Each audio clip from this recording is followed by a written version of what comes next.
Hare Krishna, Hare Krishna, Hare Hare, Hare Rama, Hare Rama, Rama Rama, Hare Hare. Hare Krishna, everyone. The Bhakti Vedanta Bhagavad group welcomes everyone once again to the weekly Harikatha. Please accept my humble obeisances. All glories to His Divine Grace A.C. Bhakti Vedanta Swami Srila Prabhupada and all Gaudiya Vaishnavacharyas. So before we start, one important announcement that Tuesday 25th May is Narsingha Chaturdasi. So please fast till noon. Ekadasi prasadam only on Narsingha Chaturdashi. In the last session, Prabhuji gave us some very deep and detailed explanations on the verses of Chaitanya Shikshashtakam.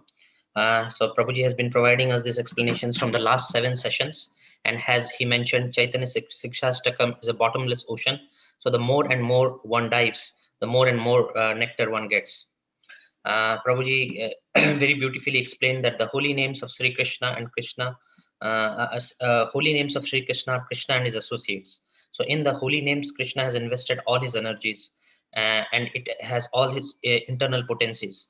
There are no rules and regulations in chanting the holy name. And the Hare Krishna Maha Mantra is a living mantra. We are actually associating with Krishna's most intimate potencies and Krishna's most intimate associates while chanting the Maha Mantra. And depending upon the consciousness of one who is chanting the holy name, he or she will get the results. And when we call out to the holy names of the Lord, we are trying to actually get the attention of the Supreme Lord and the Lord's energies. So the final goal, as Prabhuji mentioned, is to become part of the devotees that are serving the pleasure of Nanda Nandan Krishna. This is Srimati Radharani.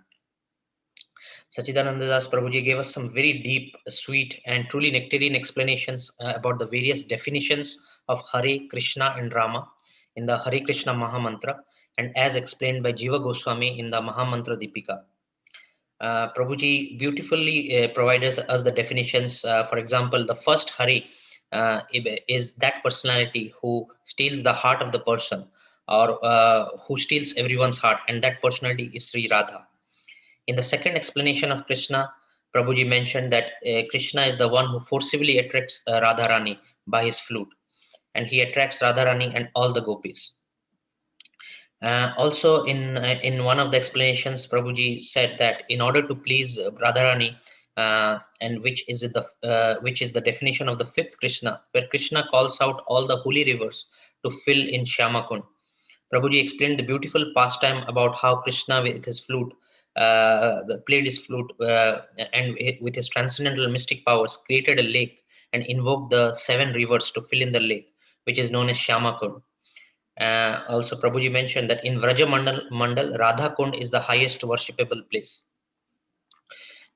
So our sincere and heartfelt thanks to His Grace Satchitananda Das Prabhuji for sharing with us these different explanations of the divine sentiments with such clarity, and which will definitely help all of us to increase our bhava and bhakti while we are chanting Hare Krishna. And now we request Prabhuji to commence session 12 on Shri Chaitanya Shikshashtakam. Hare Krishna.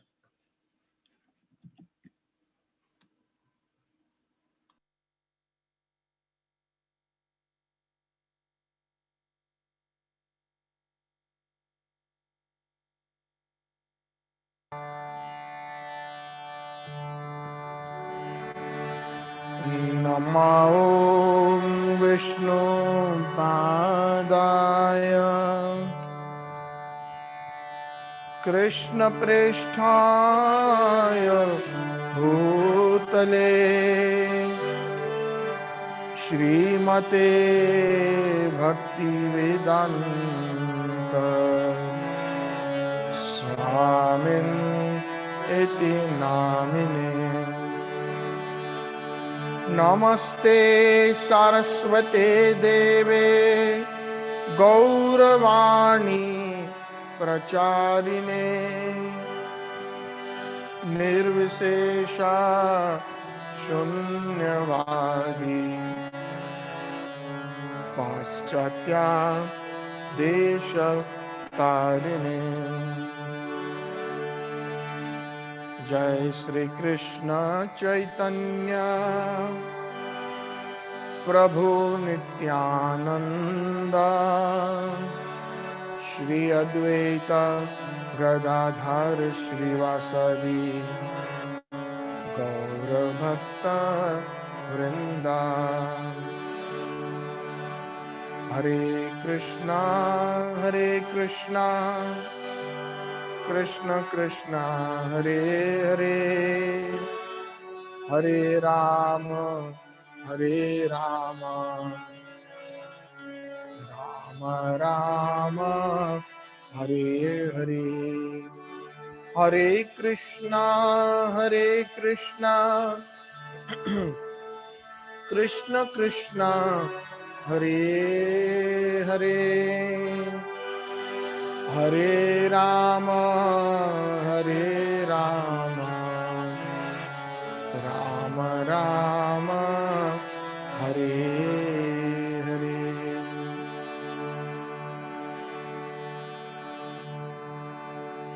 So today we will be discussing verse number 3 of the Chaitanya Shikshashtakam. And Thakur Bhakti Vinod has very aptly written a bhajan in the book Gitavali that describes the summum bonum or the essence of the third verse of Chaitanya Shikshashtakam. Through this bhajan, Shikshashtakam Song 3, Shri Krishna Sankirtane Jadi Manas Tohar.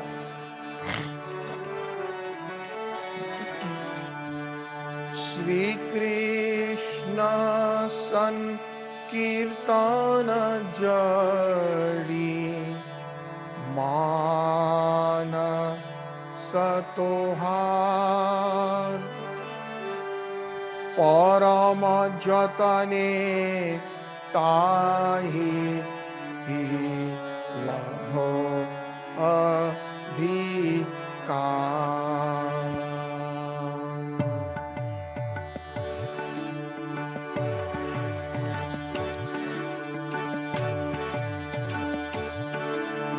Shri Krishna Sankirtane Jadi Manasa Tohar Parama Jata Netai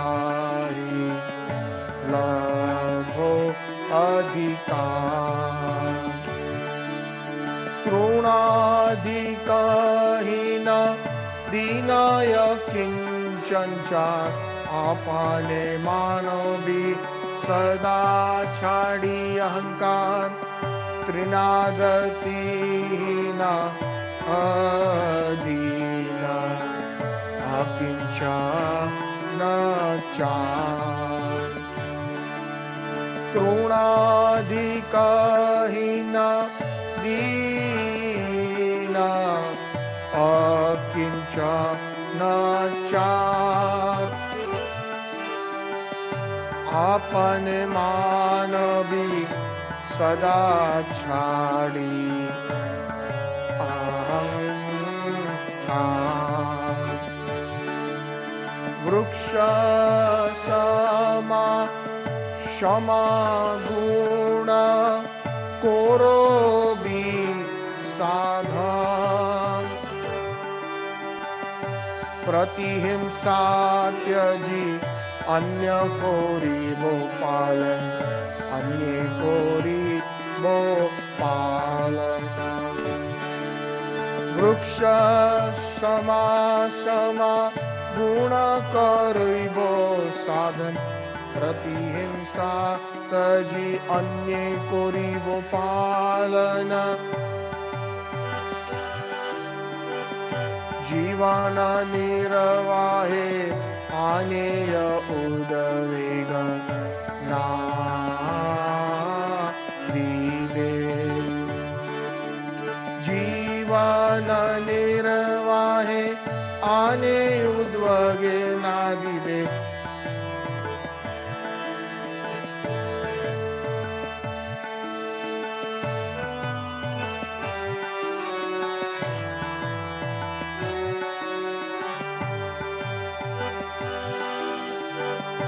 पर उपकारे निज सुखे पाशारिबे जीवन निर्वाहे आनेय उदवे गना दीबे पर उपकारे निज सुख पाशारिबे होइलो सर्व गुण गुणे महाशोय प्रतिष्ठा छाड़ी कोरो मानिरुदय होइलो सर्वे गुण गुणी महाशोय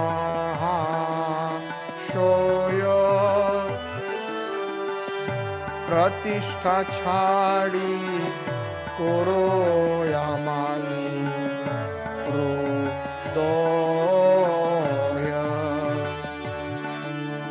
कृष्ण अधिष्ठान सर्व जीवे जानी सोदा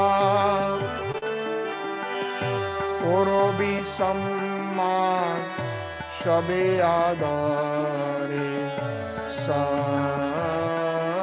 सर्वदा कृष्ण अधिष्ठान सर्व जीवे जानी सदा करिबे सम्मान सबे आदरे सर्वदा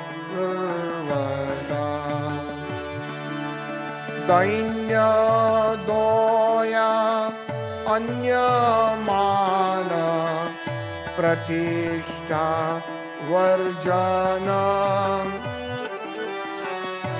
चारि गुणे होय करो हे कीर्तन चारि गुणे होय करो हे कीर्तन करो हो कीर्तन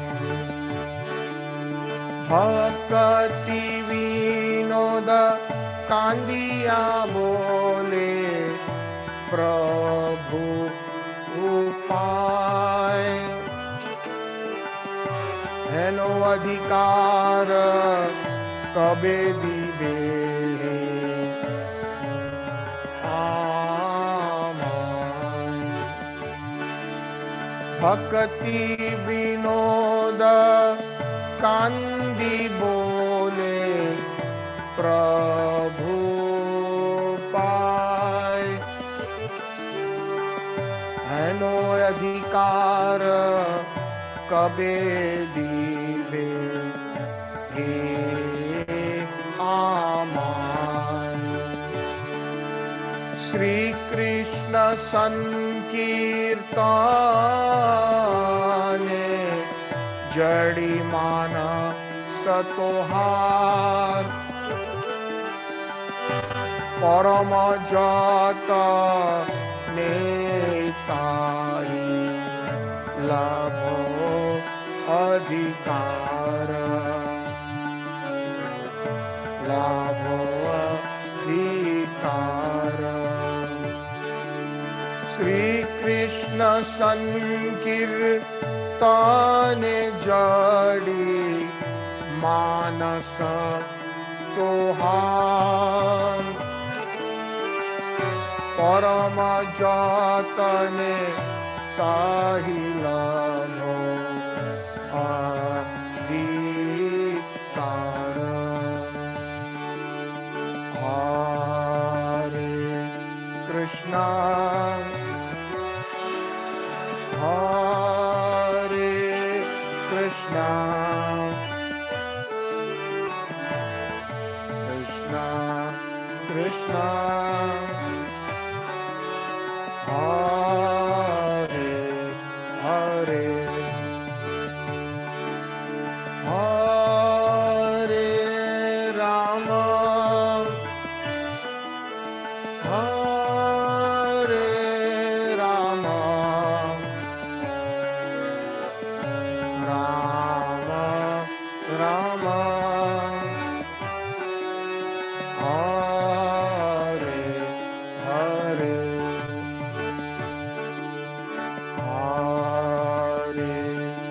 Krishna,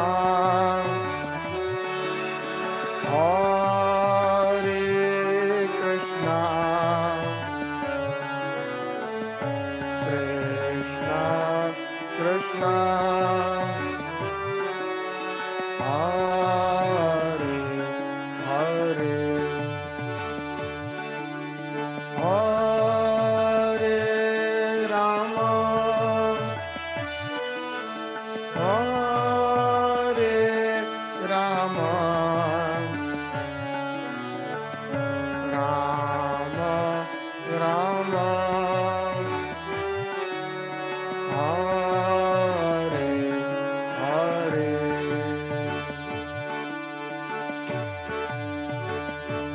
Jai Jai Radha Ramana Hari Bol.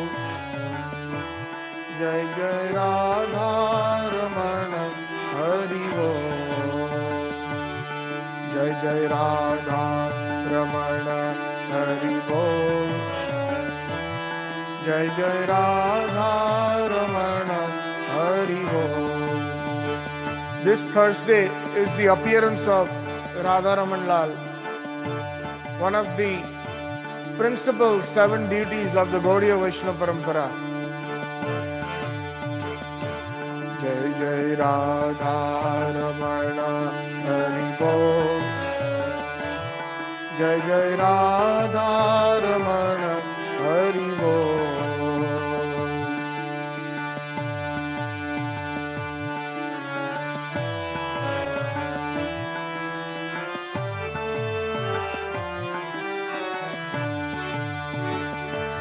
Jai Jai Radha Ramana Hari Bol.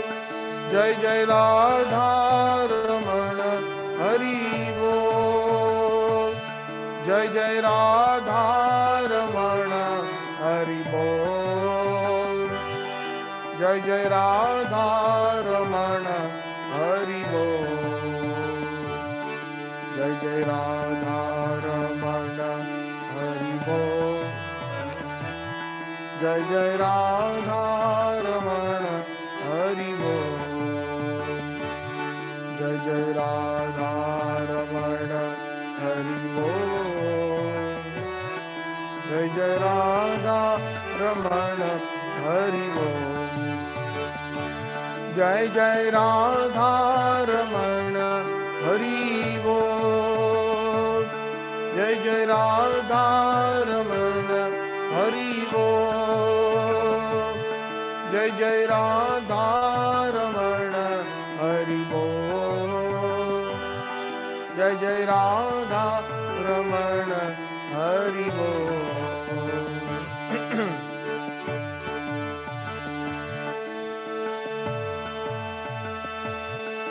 Hare Krishna, Hare Krishna,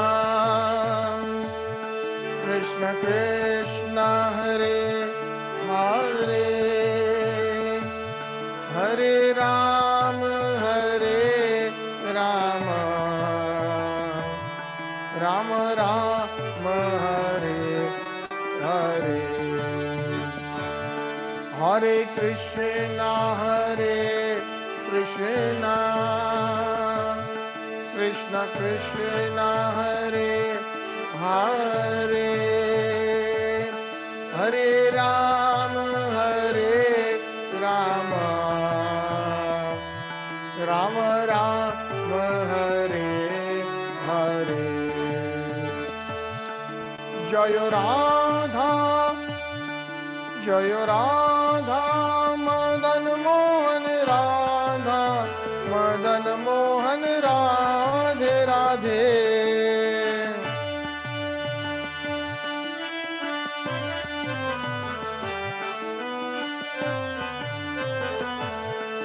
Jaya Radhe, Jaya Radhe, Jaya Radhe, Jaya Jaya Shri Radhe.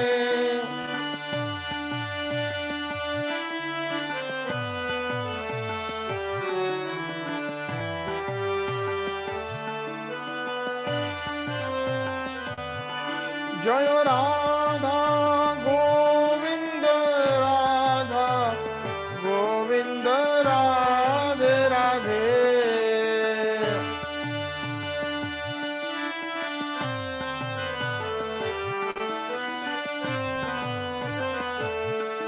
जय राधा जय राधा गोपीनाथ राधा गोपीनाथ राधे राधे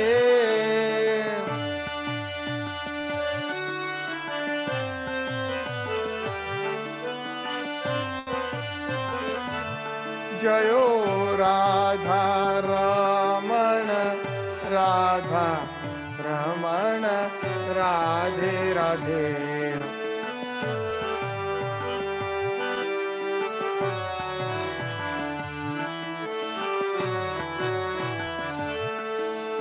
गोपाल भट्ट प्राण धन रे गोपाल भट्ट प्राण धन रे जयो राधा रमण राधा रमण राधे राधे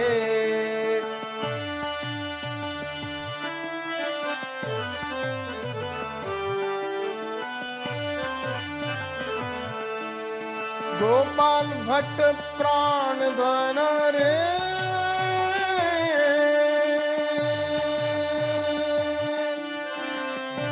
राधा रमन राधा रमन राधा रमन राधा रमन जय राधा गोकुलानंद राधा गोकुलानंद राधे राधे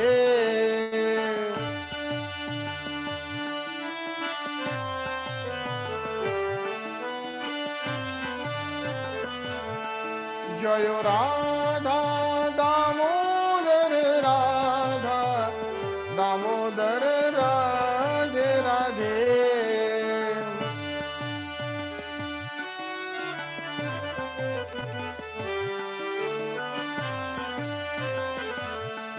जय राधा श्याम सुंदर राधा श्याम सुंदर राधे राधे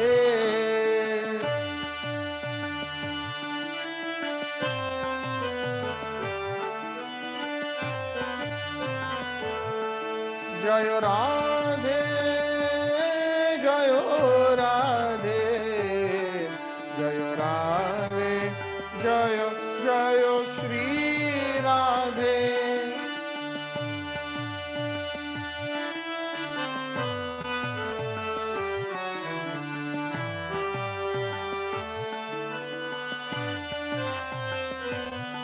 जय कृष्ण बलराम जय वृंदावन धाम जय कृष्ण बलराम जय वृंदावन धाम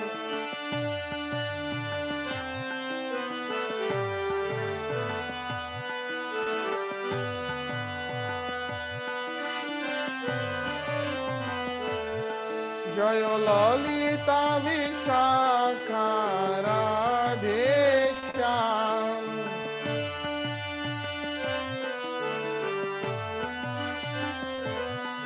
जय ललिता विशाखा राधे श्याम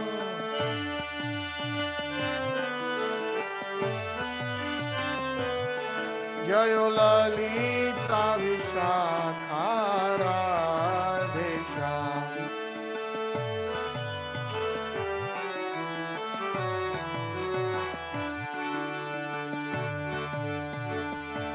जय गौरानिताय जय गौरानिताय जय गौरानिताय जय गौरानिताय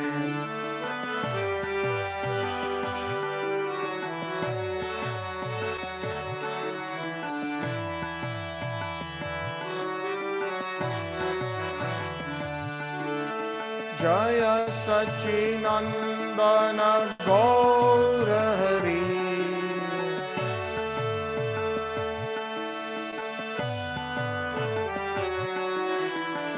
जय सच्चिनंदन गौर Hari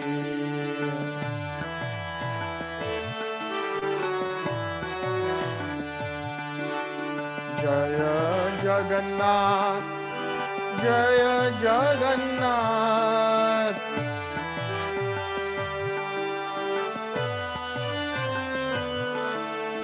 Jaya Baladev, Jaya Subhadra.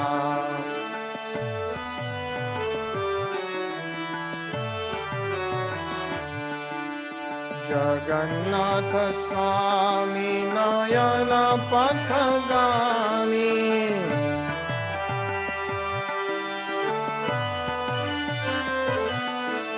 Nayana Pathagami Bhavatu me.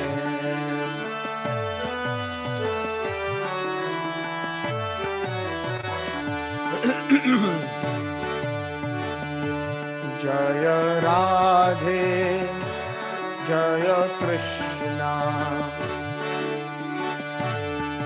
Jaya Vrindavan.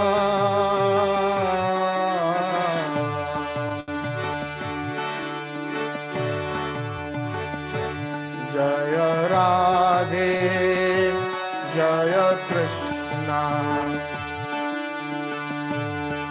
Jaya Vrindavan.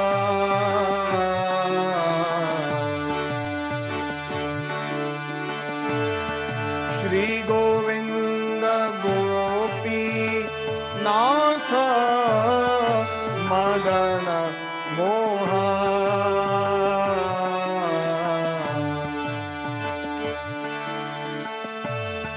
Shri Govinda Gopi Natha Madana Mohan.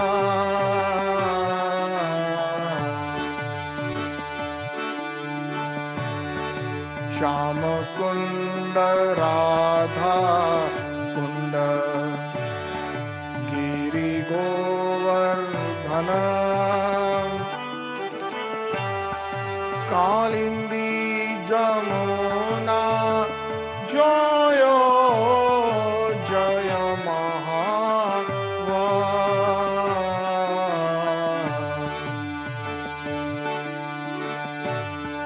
Keshi Ghat Vamshi Vata Dvadasha Kanana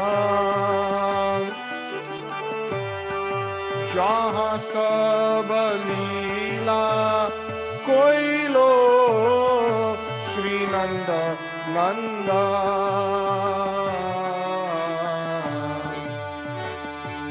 Jaya Radhe, Jaya Krishna, Jaya Vrindavan.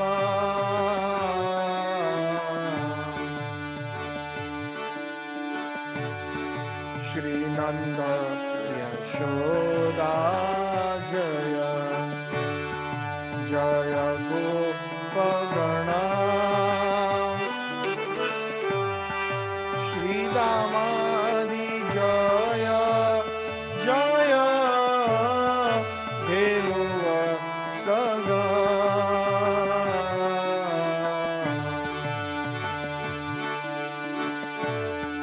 Shri Vrishabhanu Jaya, Kirtida Sundari.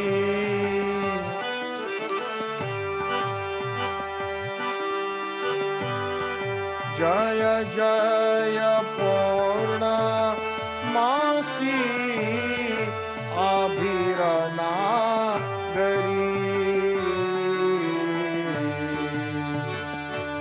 Jaya Radhe, Jaya Krishna,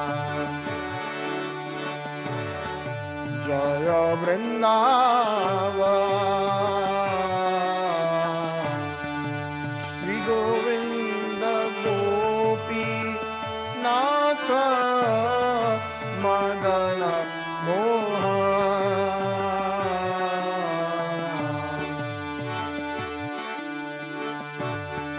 Jaya Jaya Gopeshwara Vrindavana Majha.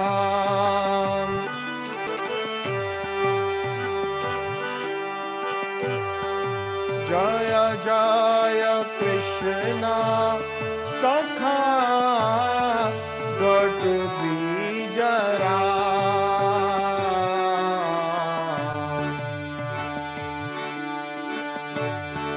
Shri Ram Ghat जय रोहिणी नंदना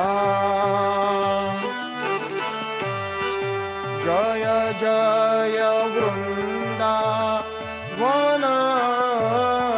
वासी जत गणा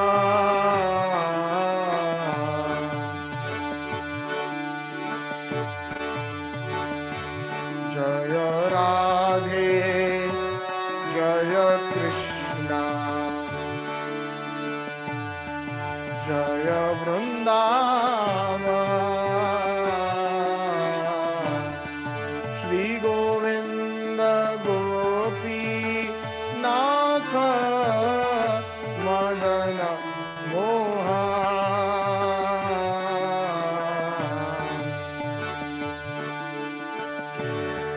जय द्विज पत्नी जय नाग कन्या गण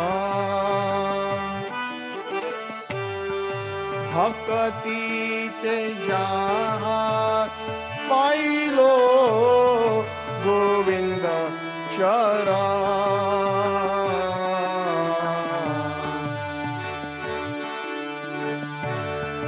जय रास मंडल जय जय राधा श्याम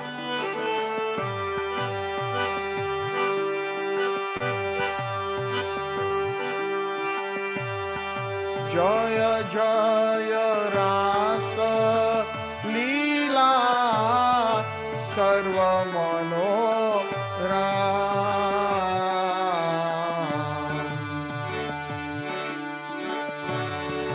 जय जय उज्ज्वल रस सर्वर सार पार किया भावे जहाँ व्रजत प्रचार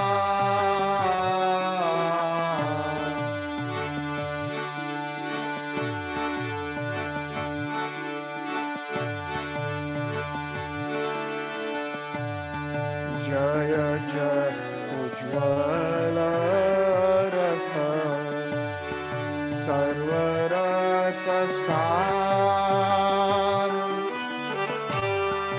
पार किया भावे जहाँ व्रजत प्रचार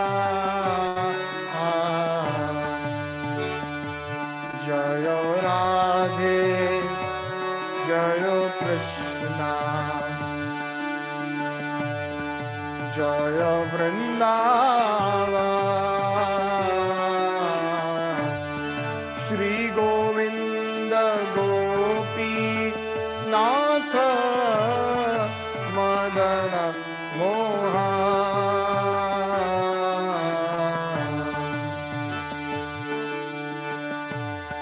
श्री ध्यान पद्म पद्म कोरिया स्मरण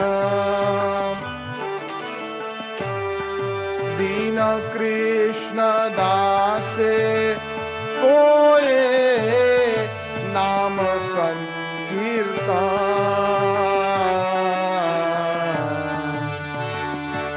जय राधे जय कृष्ण जय Vrindavan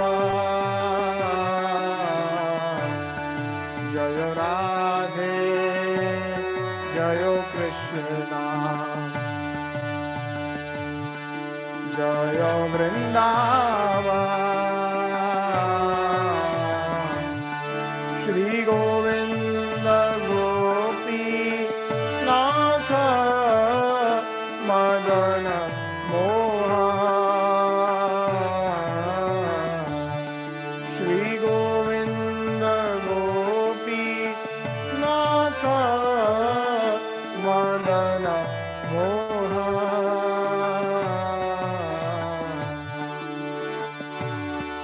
Hari Bol, Hari Bol, Hari Bol, Nitai Gaura Hari Bol.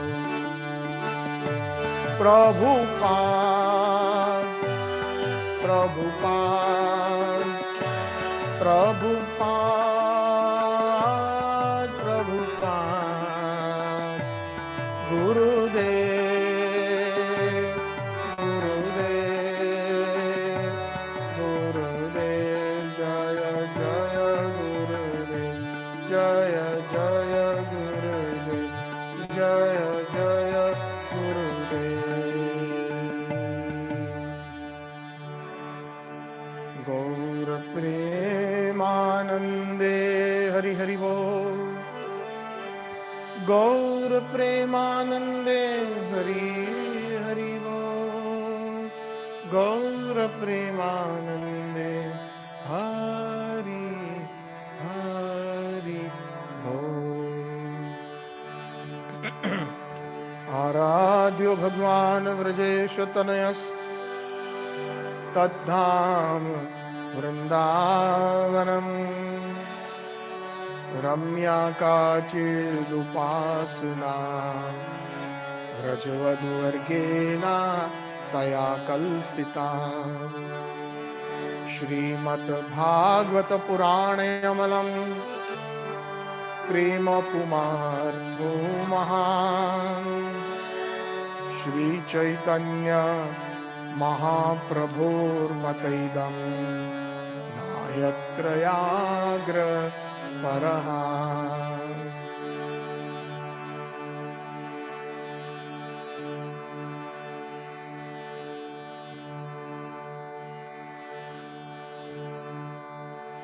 Shri Chaitanya Shikshashtakam Cheto Darpanamarjanam Bhava Mahadavagni Nirvapanam Shreya Kairava Chandrika Vitaranam Vidyavadhu Jivanam Anandambudhivardhanam Pratipada Purnamrita Swadanam Sarvatma Snapannam Param Vijayate Shri Krishna Sankirtanam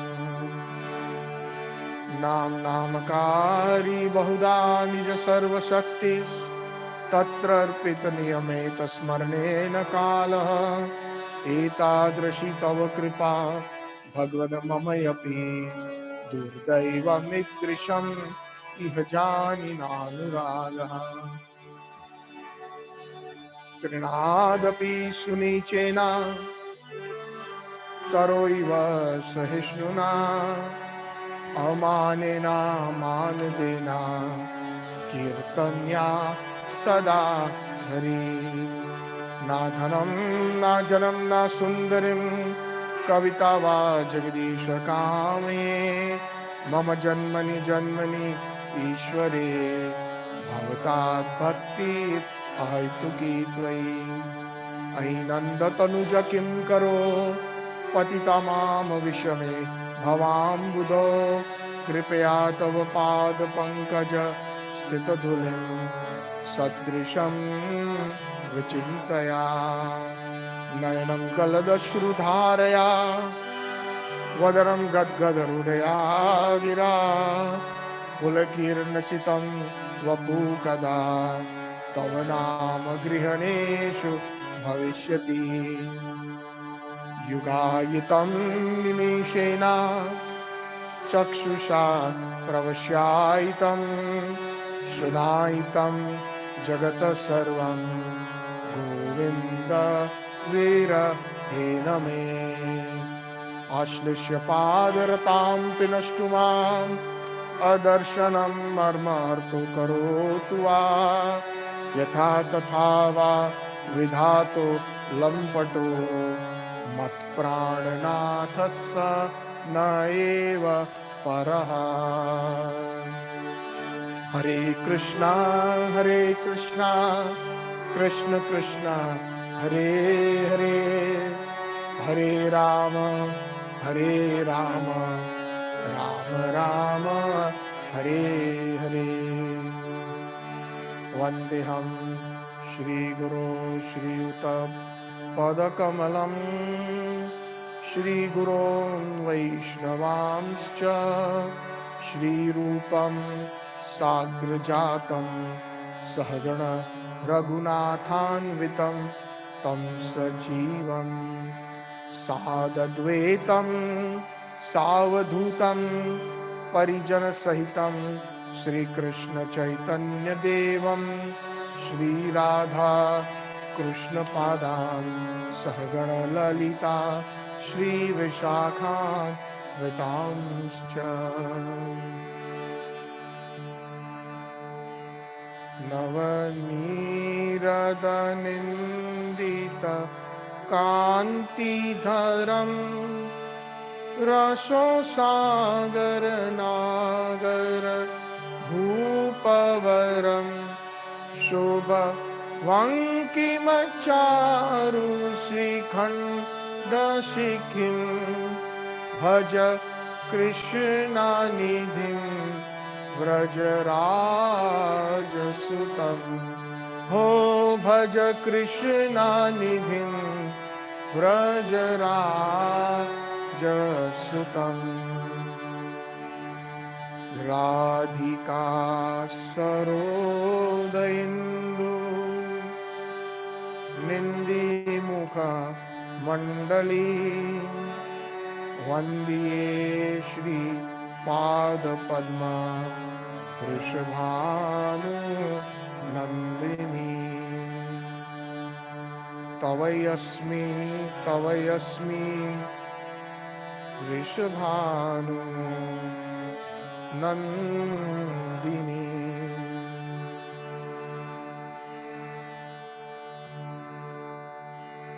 Srila Prabhupada की जय। ब्रह्म मध्व गौड़ीय संप्रदाय आचार्य गुरुवर की जय।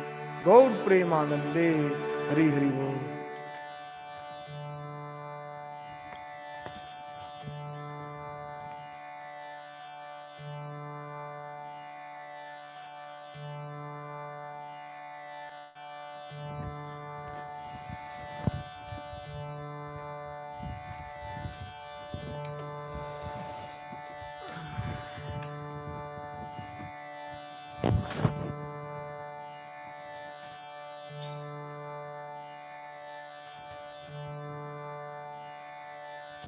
Hare Krishna, Krishna Krishna, Hare Hare, Hare Rama, Rama Rama, Hare Hare.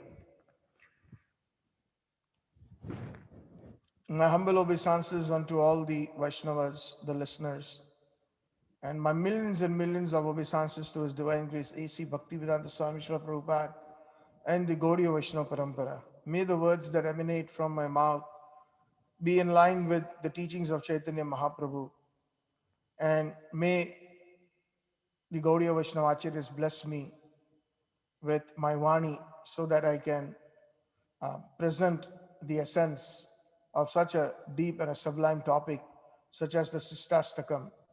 Today we are into the 12th session, so 12 weeks already into the Chaitanya Shikshashtakam, and we have finished two verses, the first two verses,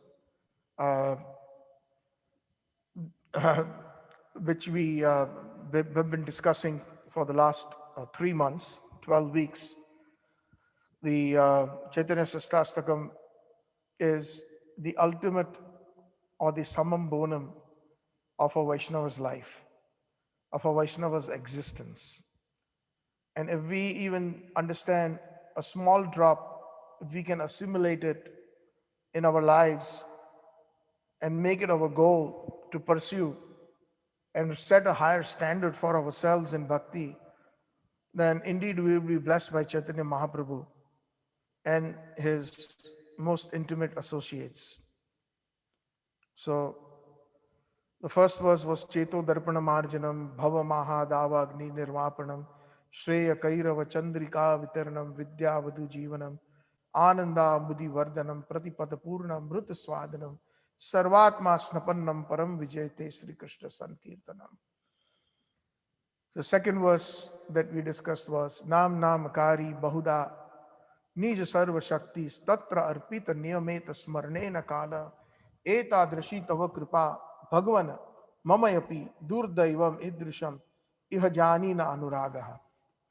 So Asim Prabhu had very nicely summarized parts of the second verse, and last time we had uh, uh, shared the Mahamantra Dipika.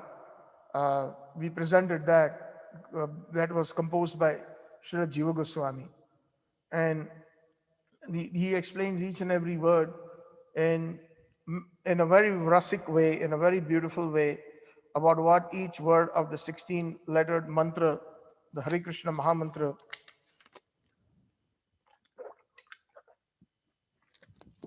excuse me, Hare Krishna. Raso aham apso kaunteya. Krishna says in the Bhagavad Gita, I am the taste in the water. Hare Krishna. So there are so many, like I mentioned, that the Hare Krishna Mahamantra and the Chaitanya Shikshashtakam are uh, the deepest of the deepest oceans of nectar without a bottom. And it always keeps increasing. The bliss of the devotees and the bliss of the ocean of bliss or the ocean of rasa, Sri Krishna himself and Radharani. Ananda Ambudi Vardhanam. So, in the last session, I would like to briefly touch again, just to revise, on the Mahamantra Dipika of Jiva Goswami. Jiva Goswami explains that the first letter word Hare in the Hare Krishna Mahamantra is basically Krishna steals the mind of everyone. One who steals is, or Haran, is to take away. So, yet Radharani steals even the stealer of the minds of everyone. So, uh, so Krishna Radharani even steals the one who steals the mind of everyone. So that is the meaning of the word Hare. Very briefly again, of course, otherwise it will become a lecture again. And then second word Krishna, according to Jiva Goswami, he explains that one who forcibly attracts Radharani, Karshati, um, one who attracts Radharani with a very sweet sound by his flute. Vipina Mahu Murali, Vipina Mahu Murali, Hat Saji, Navala Kishora, Navala Manamohana, Murali Swarabaji, Navala Swarabaji. So every time Krishna plays his flute, every time there's a new tune, very, very sweet, Navala Kishore, and Krishna is always looking very, very youthful with a new youthful form. It's not the same youthful form, but it's always Navala, always very new, fresh. So this freshness of Krishna playing his fresh sounds of the flute and his fresh youthful countenance attracts Radharani forcefully, Karshati. So that is why he's known as Krishna. Krishna means to one who attracts forcefully, or one who attracts all. But here in particular, the bhav of the Rasik Vaishnava Jiva Goswami is one in particular who attracts Radharani. Then the third word Hare, as he explained, Radharani, the word Hare means, it is of course addressing to Radharani. It means that it has been heard that during the Ras Leela, the dove-eyed Radharani's eyes are like the chakur bird, or the bird like a partridge, is very nice, beautiful, lotus-like eyes, but always very, very restless, like a chakur bird or like a doe, like a dove. We've seen pigeons, but a dove is a smaller pigeon, much more beautiful. Most probably the white ones are called the dove. The dove. So Radharani eyes are like the dove, always very restless, and that restlessness is because she's always searching for Krishna. So the Radharani actually stole away Krishna during the Ras Leela. During the middle of the Ras Leela, she took Krishna away into the secret forest. So that way she's addressed here as Hare. So here basically we can see that first Jiva Goswami is contemplating on a very on a very philosophical aspect, that Hari is one who steals away everybody's sins. Hari is one who steals the devotees' minds. So the philosophy here is that even the stealer of everybody is being stolen by Radharani. So basically here it means that this particular Jiva Goswami's explanation is based on a very, very high level Madhurya Rasa, based on the Ras Leela. So, and then how does Krishna call all the gopis in the Ras Leela, especially Radharani, is by playing his flute with a new tune. So that was the second meaning of the Mahamantra, the second word, meaning of the second word Krishna of the Mahamantra. The third word, which we just mentioned, is Hare, is Radharani, who steals Krishna away. Then after Krishna is calling Radharani arrives, all the gopis arrive, the Ras Leela happens. This happens during the Kartik Purnima time. And there is a huge Ras Leela. And then Krishna is in between. In the center is Radha and Krishna.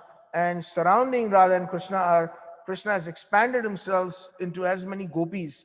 And he is also in a circle playing Ras Leela with the gopis. But in the center is Radharani.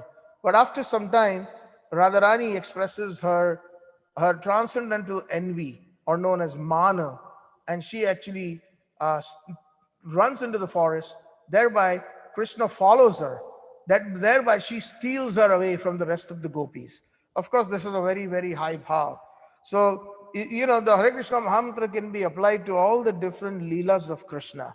And this particular leela, as we can see, it particularly, at least the first three verses are the first three words, Hare Krishna, Hare,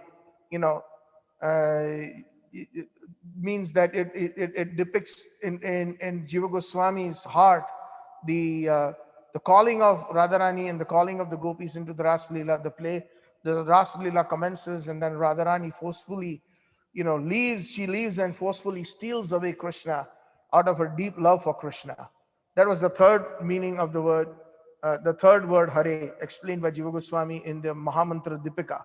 The fourth word Krishna in the Hare Krishna Mahamantra is that when Krishna sports with Radharani, now when Krishna is in the forest alone with herself, her golden hue takes on the dark complexion. So here, this is a very beautiful bhav. It also means the bhav of Chaitanya Mahaprabhu. Because when Chaitanya Mahaprabhu, Krishna takes the golden complexion of Radharani, the bhav of Radharani, that bhav of Radharani is the result is Chaitanya Mahaprabhu. And the same thing, because she has stolen everything from Krishna, so then the golden hue, it takes on a dark complexion because she is so Krishnized that she becomes darkish in color, and vice versa. And so therefore, he is known as Krishna. By force, the colors are exchanged. Radharani becomes darkish. That is why one of the most favorite colors of Radharani is blue. She loves blue saris. She loves blue bangles. There is a nice Vraj Bhav Bhajan that the Vrajvasis love. And in that bhajan it says, Mani Harika Vesha Banaya Shama Chudi Bechane Aya. Ho Mani Harika Vesha Banaya Shama Chudi Bechane Aya.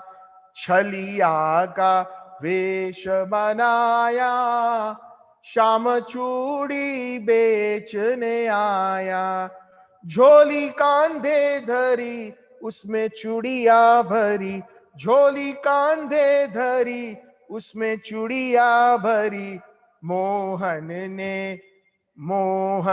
ने शोर मचाया श्याम चूड़ी बेचने आया. ललिता ने सुनी राधा से कही. ललिता ने सुनी राधा से कही. मोहन को तुरंत बुलाया श्याम चूड़ी बेचने आया. चूड़ी लाल नहीं पहनू चूड़ी हरी नहीं पहनू. चूड़ी लाल नहीं पहनू चूड़ी हरी नहीं पहनू. मोहे श्याम रंग ही भाया श्याम चूड़ी बेचने आया. So the essence of this is, most of you all understand Hindi, but we have some devotees who may not.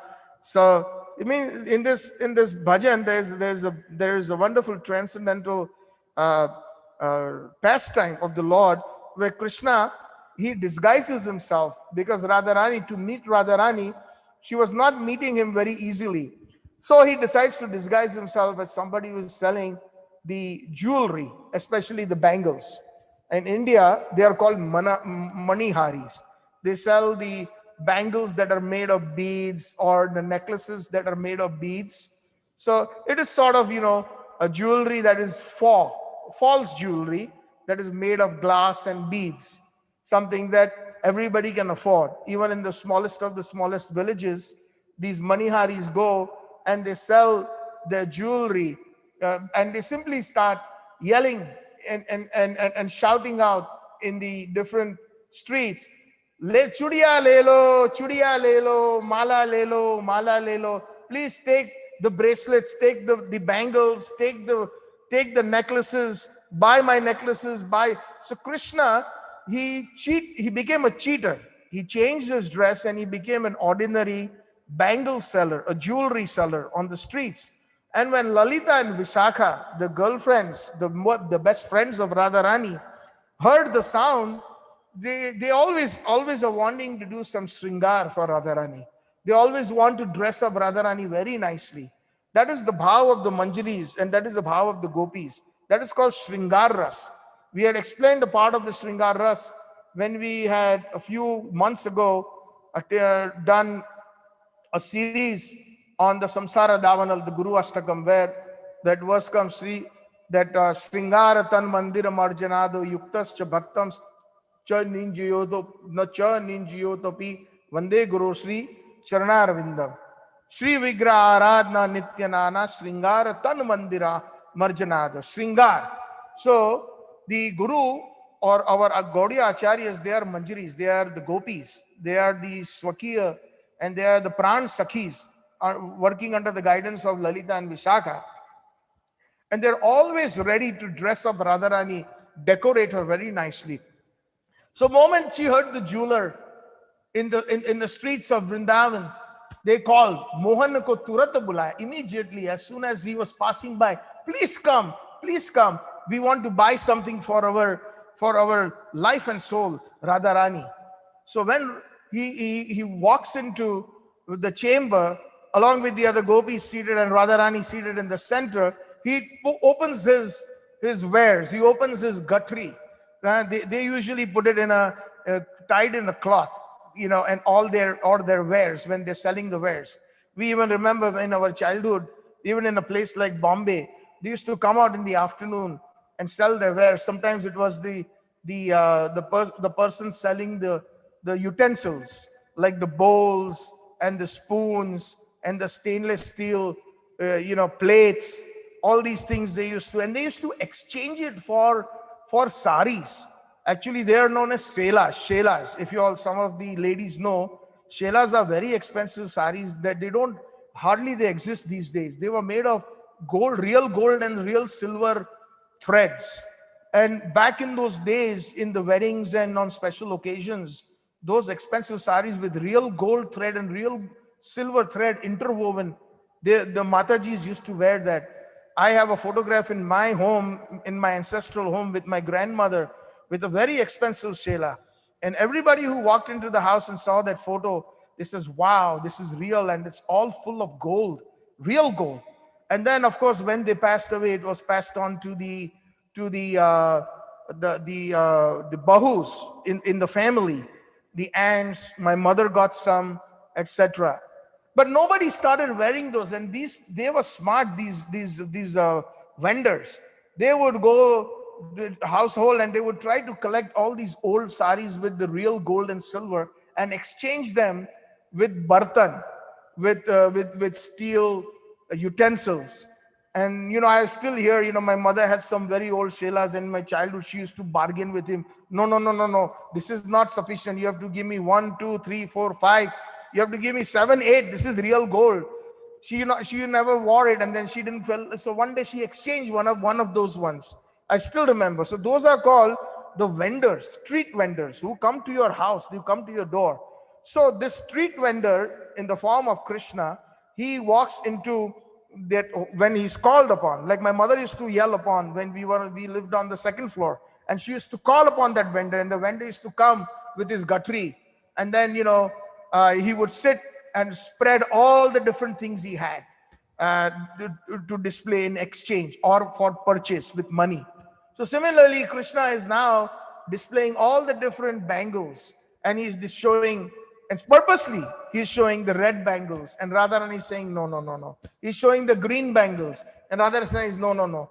Then Krishna is looking and what do you like then? So see the Mohe Shama Ranga hi bhaya. She's saying that I love only the dark blue color, Sham Rang bangles. And like that, this nice Leela in the form of a bhajan continues. So the thing is that Radharani takes the color forcefully of Krishna, and Krishna takes the color of Radharani. Atapta Kanchana Gaurangi. So Mahaprabhu is known as Gauranga because of the color of Radharani that he forcefully takes, or he obtains. So that is why that Krishna who has forcefully taken the color of Radharani is known as Krishna, one who has forcefully attracted the color of Radharani. So this is all ras. It's full of nectar, this Mahamantra. Then the fifth word, Krishna, as explained by Jiva Goswami in his Mahamantra Dipika, is in order to please Radha, Krishna manifests the most wonderful lake known as Shyamkund. So Krishna attracted Radharani and the gopis through that pastimes of the killing of the demon Aristasur, who came in the form of a bull, and then and that wonderful pastime ensued, that killing a bull you have committed a sin. And this is because out of sarcasm and a lot of pure unadulterated love, this love in Vraj, especially in the Madhurya Rasa, in the conjugal love, it is not just romance with just sweet words. No, it is full of sarcasm.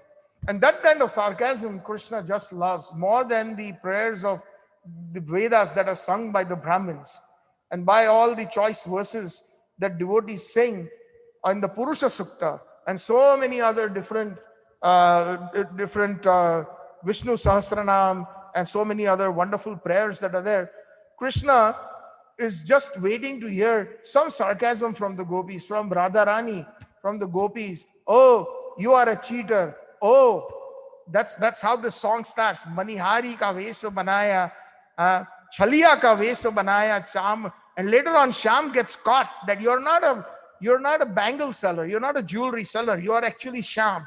And then everybody, when they say you are a cheater, they call him that Manihari, and they call him that Chaliya. Chaliya means one who cheats. So Krishna loves such words, such kind of addressing. Krishna loves from the gopis. And then finally they all laugh. Dheere se haath badaya, Shama chudi bechne aaya. What is the next? I forgot. After a long time, I'm singing this. He's saying, Shama, tum to bade chaliya nikle. No. Anyways, what they are saying is that you are such a big tricker. We have caught you. Oh Krishna, we have seen how you have disguised yourself. Tum to bade chaliya nikle. But then everybody laughs. Radharani is very happy, Krishna is very happy, and Krishna is ready to go to any lengths to please Radharani. So similarly, he kills the bull demon, and then he's accused of committing a sin because he has killed a bull. Bull is considered the cow family. It's very, very auspicious. The bull is like a father, cow is like a mother. So the gopis tease that, you know what? You have killed a bull, Go Hatya, you have done. So you have to go through all the rivers in the different parts of India, take a bath and purify yourself, and then you come and see us. So Krishna did a very good deed, and they also knew it. Within their hearts they were relieved, because this bull demon was creating havoc in Vraj. And Krishna did a great thing by relieving the distress. Everybody was scared because of that bull. But then after killing the bull, the gopis started speaking in a very, very adverse way and sarcastically. And then And this is how Krishna then attracted them. That is why he's known as Krishna. How did he attract them? He says, okay, fine. I will fulfill your desire. I will purge all my sins by taking a bath in all the 7 rivers. So then all the gopis are saying, how do you plan on doing? When are you packing your bags? So Krishna says, I don't need to pack my bags. Watch. And then he takes his flute and simply touches the ground. And then there he creates a little hole. And then it grows bigger and bigger. And it becomes like a huge pond, empty. And then he calls all the rivers. Gange, cha Krishna, cha Godavari, cha Yamuna, cha, etc. All the 7 rivers, Saraswati, all the rivers are called. And they come personified. They circumambulate Sri Krishna and says, my dear Swami, what can we do? Please order us. And they say, please fill this pond, this empty pond, so I can take a nice bath and purge my sins. According to the gopis, I have committed sins. And they say, it will be our pleasure, O Lord. And they they go into that pond, that empty pond, and they full of the 7 rivers to the brim. And Krishna then jumps into it and he takes a wonderful bath. And he smiles and now I am purged. Now I am purged of my sins. I am completely purified. But what about you? You all have sided. You know who Aristasur was? He was a demon. Now, anybody who sides a demon is also demoniac, or they have been impure, or they have committed huge sin for siding a demon. Now, you should take a bath as well. So come and jump in with me into this wonderful and be purged. So Krishna wanted to enjoy the companies of the gopis by doing Jal Vihar. Jal Vihar means enjoying in the water, sporting in the water. And so the gopis said, no, we won't do it. You think we are fools? You're trying to get us into that water? We can make our own kunda. And then Radha Kund was manifest with the innocence, because Krishna kind of, ordered. Finally, they dug with their bangles and they broke their glass bangles, and they tried and they were sweating and they were barely able to dig up a whole few inches. And then finally Krishna ordered the earth, you better become nice and bigger than my kunda. And Radha Kund appeared, and then at that time Krishna, the gopis, they all lined up and brought water from already the existing 7 rivers in the Mansi Ganga, which is a few kilometers away from the present Radha Kund, where they were all gathered. And then it was filled with waters, and then it was not sufficient. Krishna filled it to the brim, ordered the rivers to come in, and then they all took a bath, and then they called Krishna, Krishna, you come. And then they both sported in each other's ponds, Krishna's pond and Radha's pond, Krishna Kund and Radha. So Krishna forcefully attracted the gopis by his wonderful antics, by his wonderful sporting spirit, and with his loving spirit. Therefore he is known as Krishna. Then Jiva Goswami explains the 6th word Krishna in the Mahamantra as his unsurpassed love for Radharani. He charms, he performs wonderful leelas. That was just one of the leelas, of manifestation of Radha Kund, Shyam Kund. But so many leelas he did on the banks of the Jamuna. Kalindi, Jamuna Jaya Jaya Mahavan. We just sang that bhajan, Jai Radhe, Jai Krishna. Jaha sab leela koilo Shri Nanda Nandana, where Krishna performed his wonderful pastimes. So that is why he is known as Krishna. He always attracts the gopis with his beautiful pastimes, whether it is breaking of the pots or stealing the butter, etc. Then the 7th letter a word Hare is explained that when in Gokul Sri Hari or Krishna, the stealer of the minds of the gopis, killed the demon. Again, we are talking about Aristasur. During that time, Radharani cried out to him with great feeling, because Radharani was pained seeing him fight with Krishna. They were even pained when Krishna was fighting on the hoods and underwater with Kaliya. They were all in anxiety. A lot of them fainted. So when she cried out, it is that Radharani who cried out in pain, when Krishna is always, fighting with the demons, and they are concerned that something bad will happen to Krishna. Krishna will be hurt. So, Krishna, be careful. Krishna, be careful. Krishna, Krishna. So therefore, that Radharani who constantly is in great, so much transcendental feelings and love she has, by calling out her name, unto that Radharani I call out Hare. And then the 8th Hare, or the 8th word Hare, is explained by Jiva Goswami as one that is filled with ecstatic love. Radha sometimes sings the glories of Krishna. And that is the Radharani, always singing the glories of Krishna. And sometimes she sings them aloud. She's singing them loudly, sometimes in her mind.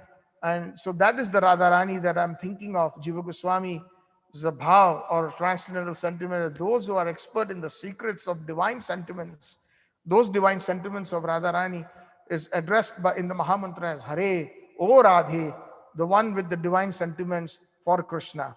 Then the ninth word, Hare, here Jiva Goswami explains in the Hare Krishna Mahamantra Dipika, that due to the intense love of Radharani, Krishna becomes so captivated that his flute falls down. He becomes nervous sometimes, and he cannot say words. His words falter. And who makes that? He makes him falter like that. His peacock feather, and his crown falls off out of nervousness. And that personality who really makes him nervous is Radharani. So therefore, we address her as Hari. And then the 10th one, Rama, Krishna, who is expert in embracing. We had explained the meaning of the word in the 8th verse of the Damodar Ashtakam, based on Sanatana Goswami's Digdarshini, the explanation of Damodar. In that, he says in the last verse, Namaste tu damne sfurat dipti damne tvadiya udaraya tha vishwasya damne namo radhikaya tvadiya priyaya namo ananta leelaya devaya tubhyam. So Sanatana Goswami also very nicely, in a very, very rasik way, explains Namo Ananta Leela means there are two meanings. One means the different pastimes of Radha Krishna or Krishna. Many, Ananta means unlimited pastimes. But Leela, another rasik meaning is, I don't know how many of you all remember that, the meaning of the word Leela. If anybody remembers the word, just say a yes in the chat box. I'll give you all about half a minute. Amazing explanation.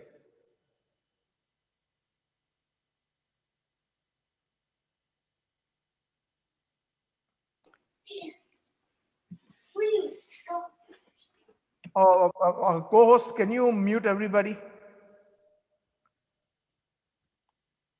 Oh, you have to unmute. I'm sorry. That's what I meant. But my point is that you can just chat or type it in the chat. No need to unmute.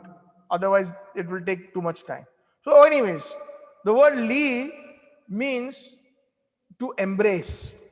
One who embraces. And La means to accept. So Namo Ananta Leelaya. That Ananta Leelaya, the last, that Satyavrat Muni is offering obeisances to the unlimited embraces Krishna is giving to the gopis in amorous love. And the gopis are accepting those unlimited embraces with unlimited love. That is the meaning of the word Leela. So now don't forget it. In Damodar Ashtakam, I clearly remember every time I do mention it, whenever I've spoken on the Damodar Ashtakam. So there are many different meanings, right? We have to hear from the Rasik Vaishnavas the explanations. Then our joy, will increase. Ananda Ambudi Vardhanam. So here similarly the word Rama means, but Jiva Goswami is saying that Krishna, who is expert in embracing, in Li, and that is one who is sporting with Radharani especially, is known as Rama. Ranjeti Ramyati iti Ramaha, one who sports with Radharani in the groves, in the caves of Govardhan. So then this becomes even more intense, the Mahamantra, when he's addressed as Rama. So Ram is exclusively addressed when it is in connection only with Radharani, generally speaking. His exclusive sporting pastimes with Radharani, then the word Ram is the Gaudiya Vaishnava explanation is, then that Ram means that I'm addressing Shyam Sundar Krishna, who is always sporting with Radharani, who is always known as Ram, because Radharani says, Ha Natha Ramana Preshta. Ha Natha Ramana Preshta. So Raman, the word Raman is one who is sporting, and Raman in short form in Sanskrit becomes Ram. So these are some grammatical things. Of course, I'm not an expert on it, but whatever I have heard and what I have read, I am presenting here. So the moment when a Gaudiya Vaishnava speaks Ram, Especially when there is Madhurya Leela going on, then we have to understand that it is exclusively Radha and Krishna sporting. Uh, that does not necessarily mean that there is a lot more other gopis in Amoras. It's exclusively, and this Ram is basically the one at that time. Again, this is a continuation of the bhav of the Ras Leela. Is when Krishna disappears into the when Radharani disappears into the forest. Krishna starts looking for her. Krishna finds her, and when at that time they are alone, the rest of the gopis are still searching for Radha and Krishna. So when alone with Radharani, and then and Krishna then lifts Radharani in his arms because Radharani is tired. So all these different sporting activities that Krishna does with Radharani's hair is being combed in Sringar Ras. In Nidhivan, we see that there is a place in Nidhivan where the Sringar Ras happens at night, and it is said that Radharani is personally decorated by Krishna. Krishna combs Radharani's hairs, and then she also decorates herself with the kumkum and all these things. In the morning when you come, they are all the whole bedspread is smeared with all the different artifacts and all the different paraphernalia that is used for decorating.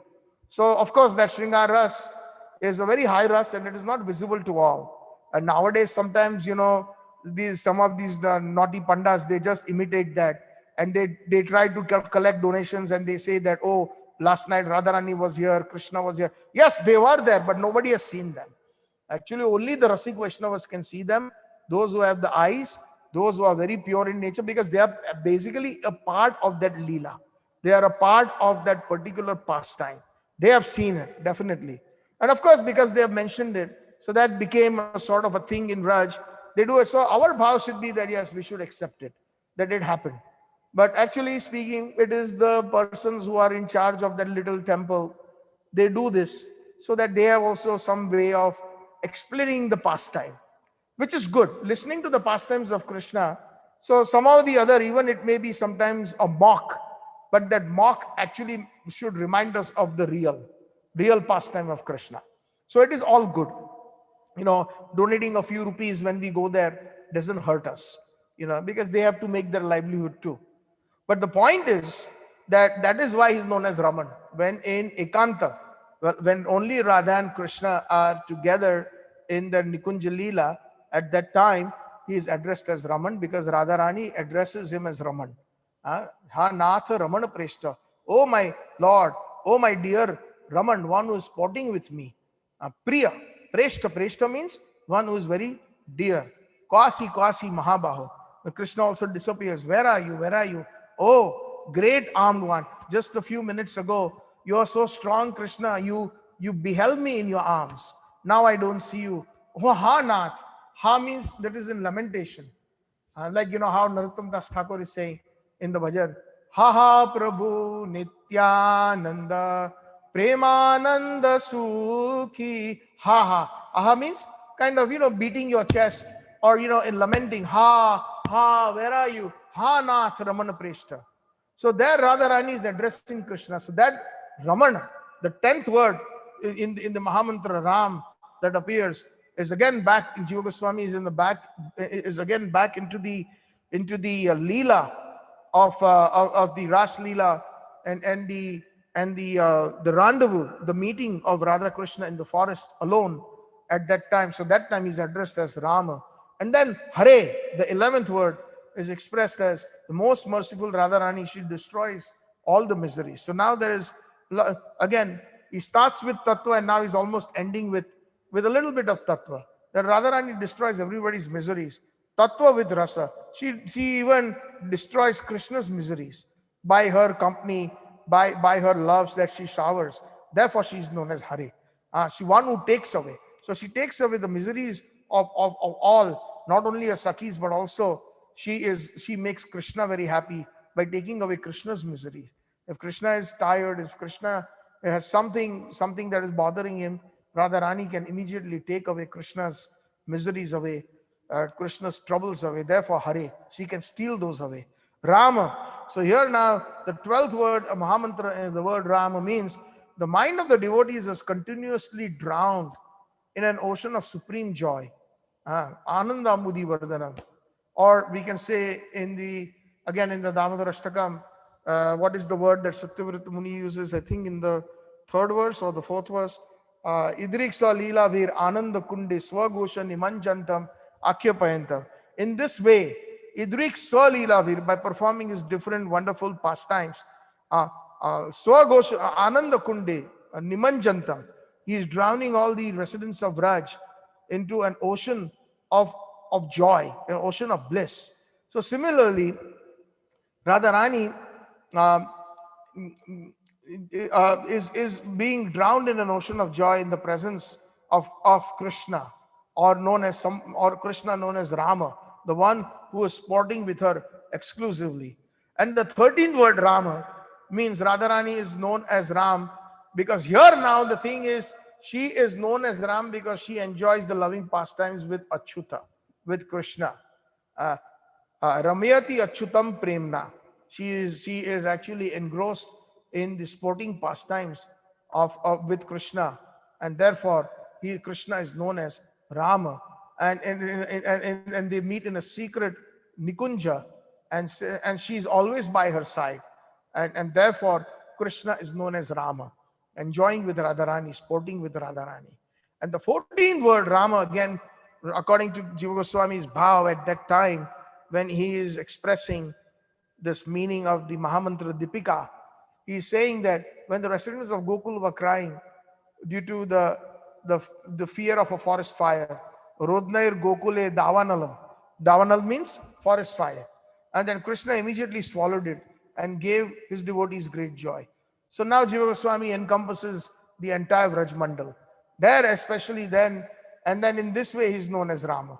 So here in particular, it is not only just in the presence of Radharani. Here it appears that he is also with all the other residents of Gokul by swallowing the forest fire. So perhaps this has a much deeper meaning that I have not understood, why he has brought the Davanal into this particular aspect of the Madhurya Rasa. That will perhaps require some more research, and perhaps one day I will be able to get my answers.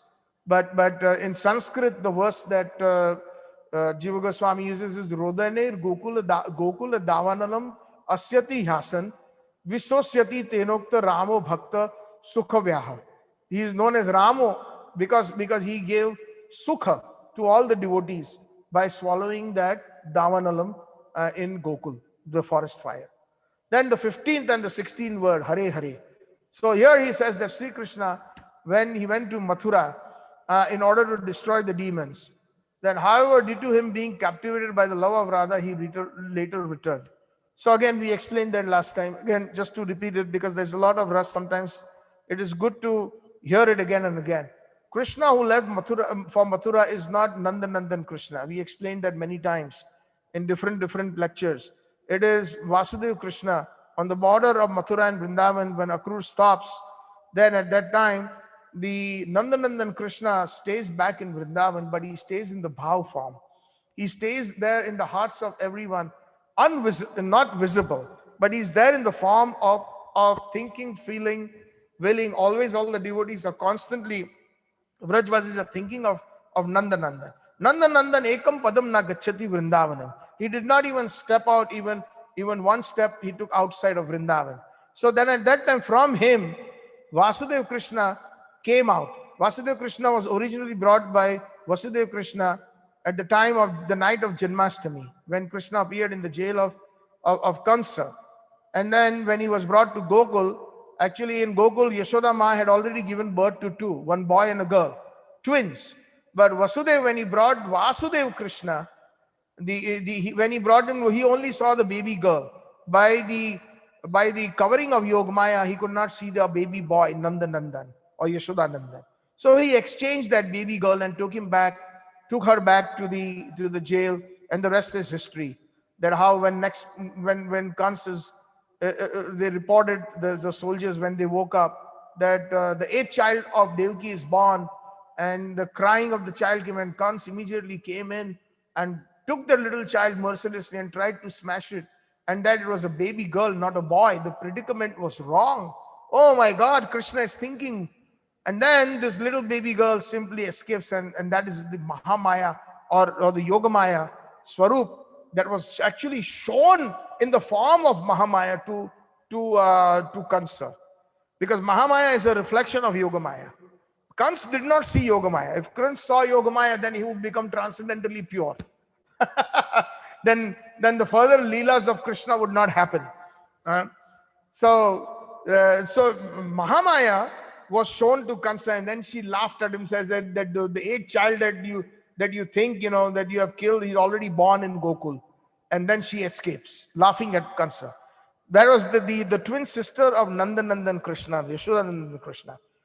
But when Vasudeva leaves and exchanges the baby girl, this was the Vasudev Krishna. Now Yashoda has two boys next to her.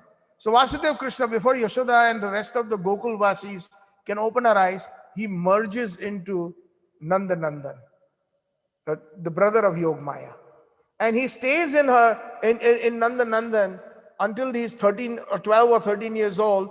And when Akrur comes to take Krishna Balaram to Vrindavan, to Mathura, at that time on the border, the Vasudev Krishna at the time of birth and the night of Janmashtami, who had merged in, he comes out, and it is him that Akrur drives on his chariot on the way to Mathura. So these are some of the secrets of Gaudiya Vaishnavas. Most of the people don't know about it. Not in Hinduism and all the different pastimes that we hear. Like, that is the reason this is so important. Krishna does not reveal himself, all his secrets, to everyone.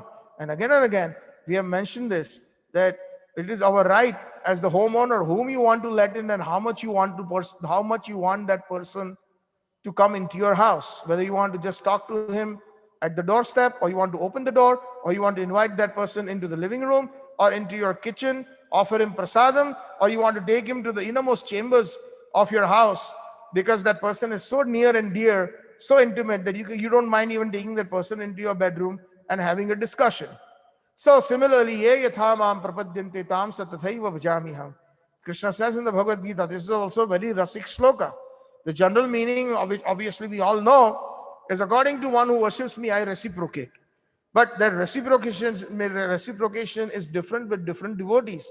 The reciprocation with somebody who is considering Krishna as his bread giver, or somebody is considering him on the platform of fear, of opulence, then accordingly he gives the results. But those who are on the platform of the Vrajvasis or the devotees of Vrindavan, then their platform is different than that of the one who just fears God, or who considers God, who doesn't even know God's name, or doesn't even know God's father's name, mother's name, brother's name, friend's name, and the girlfriends of the Lord, and the names of the cows of the Lord, and the home of the Lord.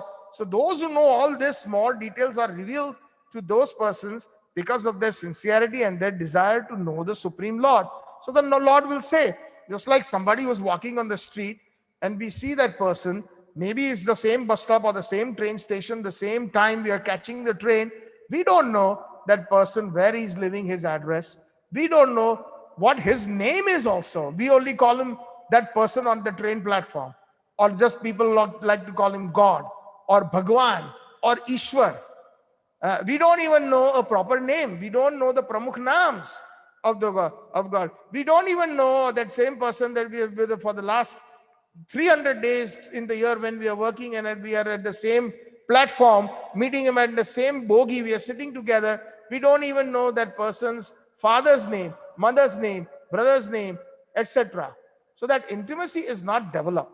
So that is the meaning of the word ye yatha mam prapadyante tamsa tathaiva bhajami aham. So once that desire develops within our hearts, then Krishna reveals himself, and he reveals more and more and more. And that is the reason the Vrajvasis, and especially the ones in the Madhurya Rasa, are the most fortunate, because they know everything about Krishna, and Krishna cannot live without them. It's like Krishna says that for the pure Vaishnavas, that Tomara Hridaya Sada Govinda Vishram, Govinda Kohena Vaishnava Mama Pran. In your heart resides, Krishna is very blissfully taking rest in the heart of the pure Vaishnava, in the heart of the pure devotee, in the heart of the Vrajvasis. He's taking rest.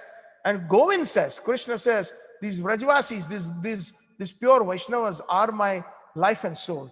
Govinda Kohena Mama Prana. Prana is the life air. If prana leaves the body, then we are finished. There are many, I think, I don't remember, but I think there are at least 4 or 5, those who have studied the Patanjali Yoga Sutras, they explain that there are 5 life airs in our body. But one is very vital. If we have some deficiency in the other life airs, we can still survive. But if the prana, in particular, it is called prana, it's a special, the 5th life air. If that leaves the body, then the body is pronounced dead. So perhaps later on our Dr. Nanpran Prabhu can highlight these different life airs if perhaps you have more knowledge on those. But pran is considered. So Govinda Kohena Vaishnava Mama Pran.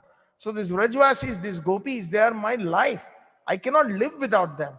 It is like, without air, I will suffocate. I will quit my body. That is the situation. So the 15th word Hare is when Krishna goes to Mathurapuri. In Mathura, Nihanto Asuram Yato Mathura Puram. When he goes to kill the demons in Mathura, Mustik and Chanur and Kansa. That is that verse, na? Vasutam Vasutam Devam Kamsa Charnu Ramandanam Devaki Paramanandam Krishnam Vande Jagat Guru.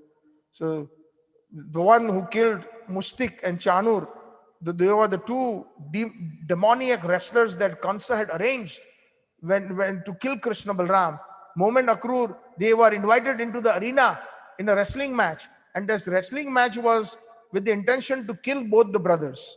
Kansa had arranged, and then both the brothers very easily killed those big demons. They had a big name, Mustik and Chanur. They had the strength of thousands of elephants, it is said.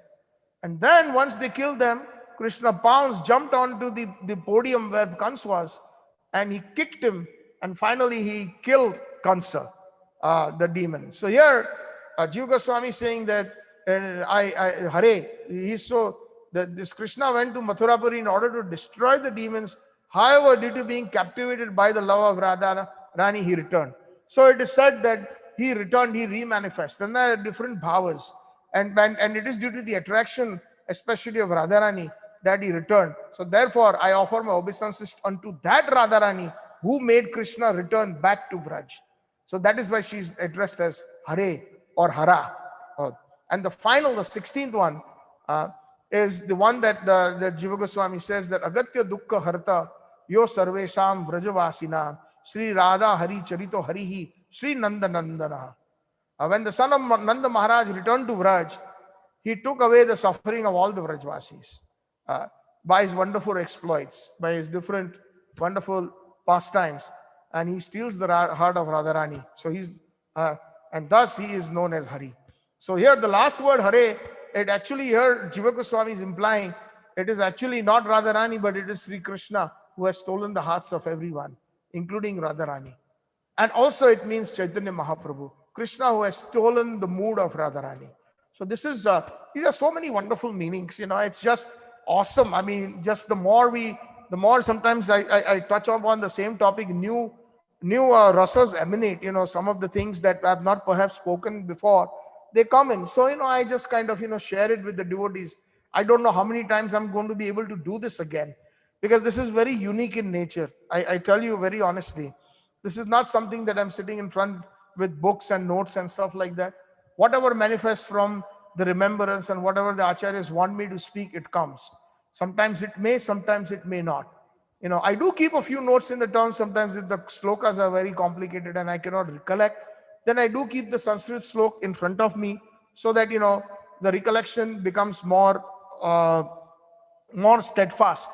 And then certain words that supposing a certain pastime that I have forgotten, it brings to light due to the essence of the shloka. So today we will be entering the third shloka, which is very, very important.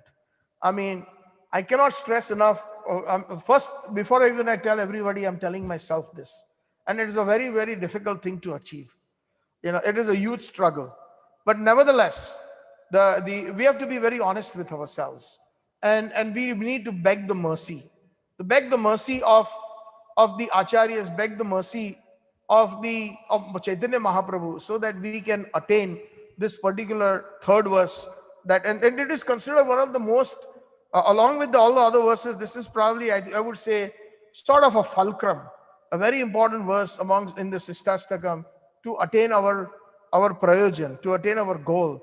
And even during the process of our Krishna consciousness, this is extremely required. And the reason why it is required is, as the verse says, Trinadapi suni chena taro iva sahishnunam amanena manadena kirtanya sadahari. So the standard translation is Trinadapi. Trina means a blade of grass. Now, Trinadapi Sunichena, one should be humbler than a blade of grass. Trinadapi Sunichena, Taro Iva Sahishnuna. One should be more tolerant than a tree, or tolerant just like a tree. Taro Iva Sahishnuna. Actually, tolerant like a tree and humbler than a blade of grass. Taro Iva Sahishnuna. O Manena, Manadena, Kirtanya Sadahari. O Manena. Not expecting any respect for the self, and manadena, giving respect unto all. Such a person is qualified to continuously chant the holy names of the Lord. Kirtanya sada harihi. Now, the instruction sounds very simple. The meaning is also very pretty outright, straightforward. But in order to achieve that, it is extremely difficult due to our conditioning. And today, before starting our satsang, I was meditating which bhajan should we take.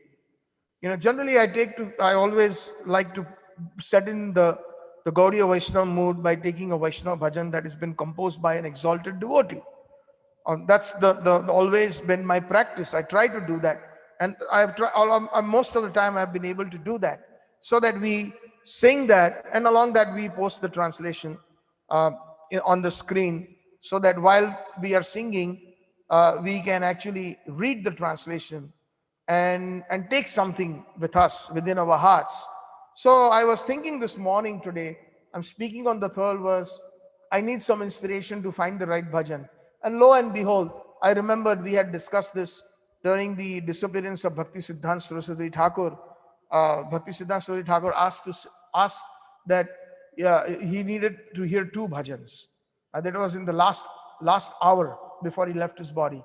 One was Sri Rupa Manjari Bhaja, Sri Rupa Manjari Pada, written by Rupa Goswami, and the other one was written by his own father, Srila Bhaktivinoda Thakur.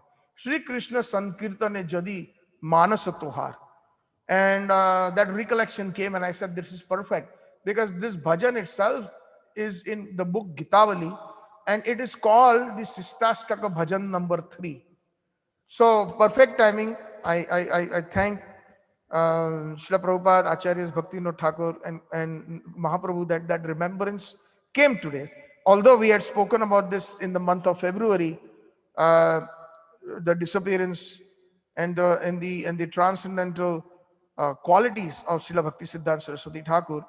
So I remember, I think it was in the 5th session or in the 4th session, when Bhakti Siddhanta Saraswati Prabhupada was leaving his body, describing that moment, these two bhajans were what he had requested.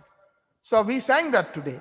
So in that, this is exactly what Mahaprabhu is saying in this particular verse. Be humbler than a blade of grass. Be tolerant like a tree. Expect no respect for the self, and give respect unto all. 4 things. Humbler than a blade of grass, tolerant like a tree, expect no respect for the self, and give respect unto all.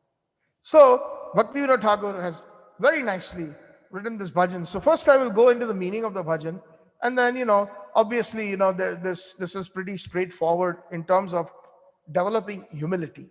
This is a very important factor.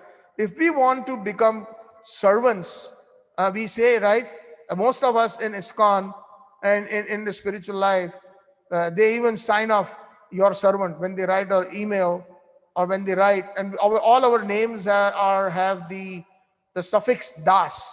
So for example, my name by birth that was given by my parents was Satchit Desai. Satchit Desai.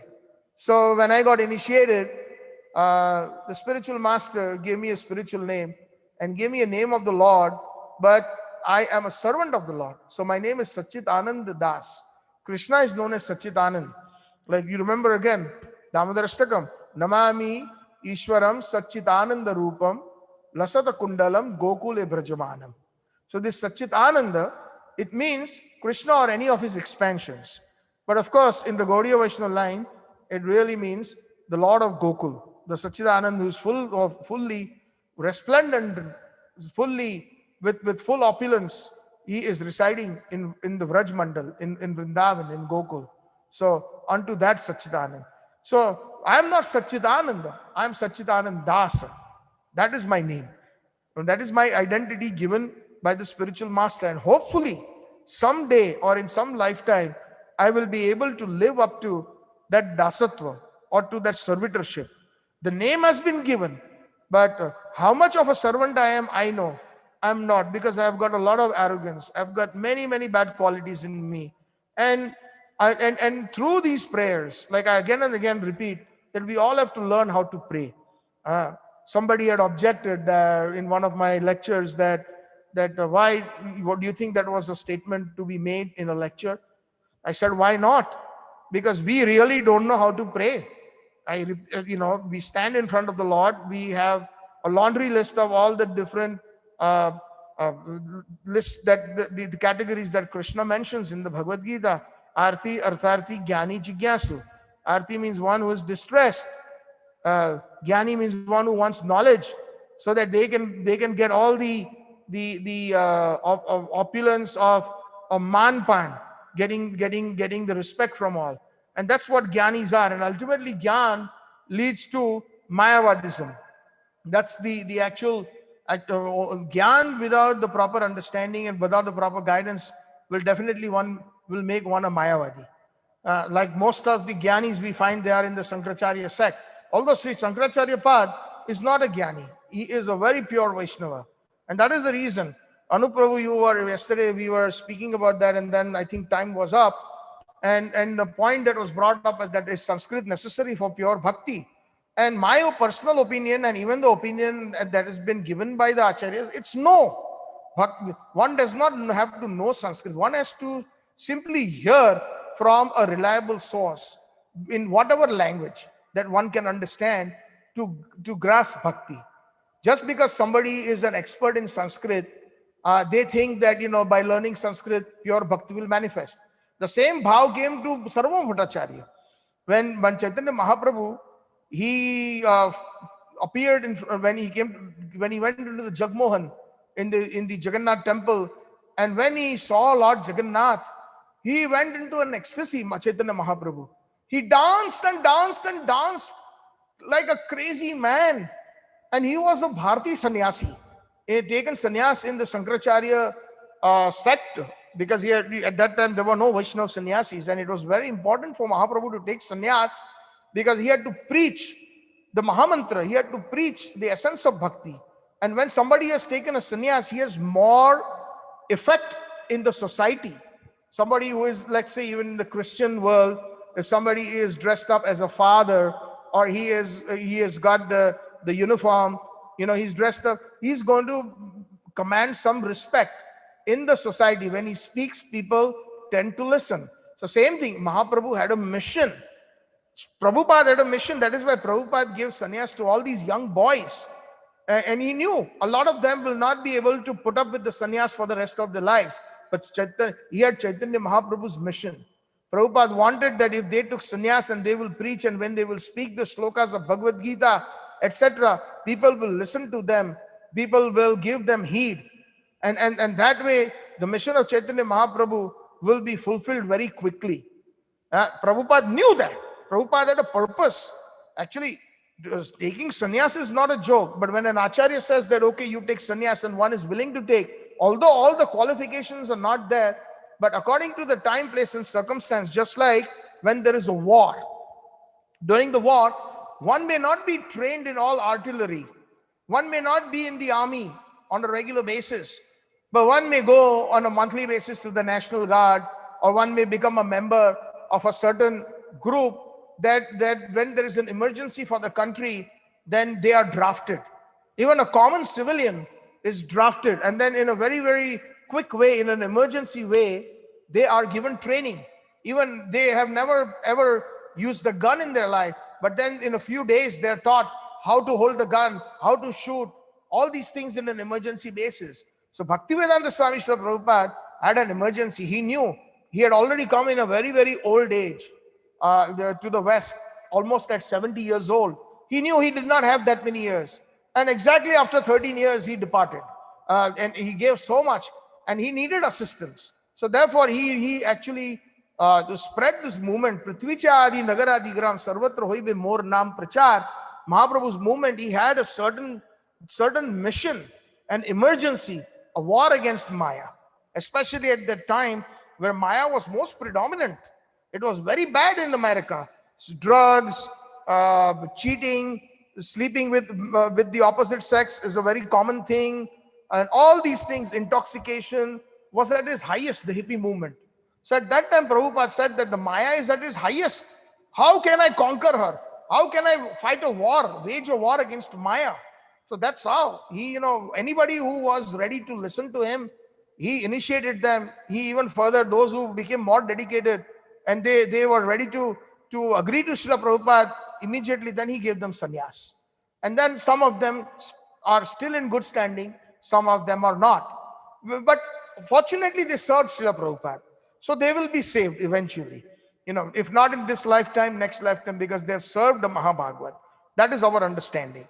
So the point is that we have to understand the fact that we have to follow in the footsteps of the Vaishnava Acharya. Bhaktivinoda Thakur can pray, Gopinath, Mama Nivedana Shuno, Bishai Durjana, Shada Pape Ratha, Nahika Punyera Lesha, Gopinath, Mama Nivedana Suno. So what does that mean? I see that there is a few devotees who understand Bengali here.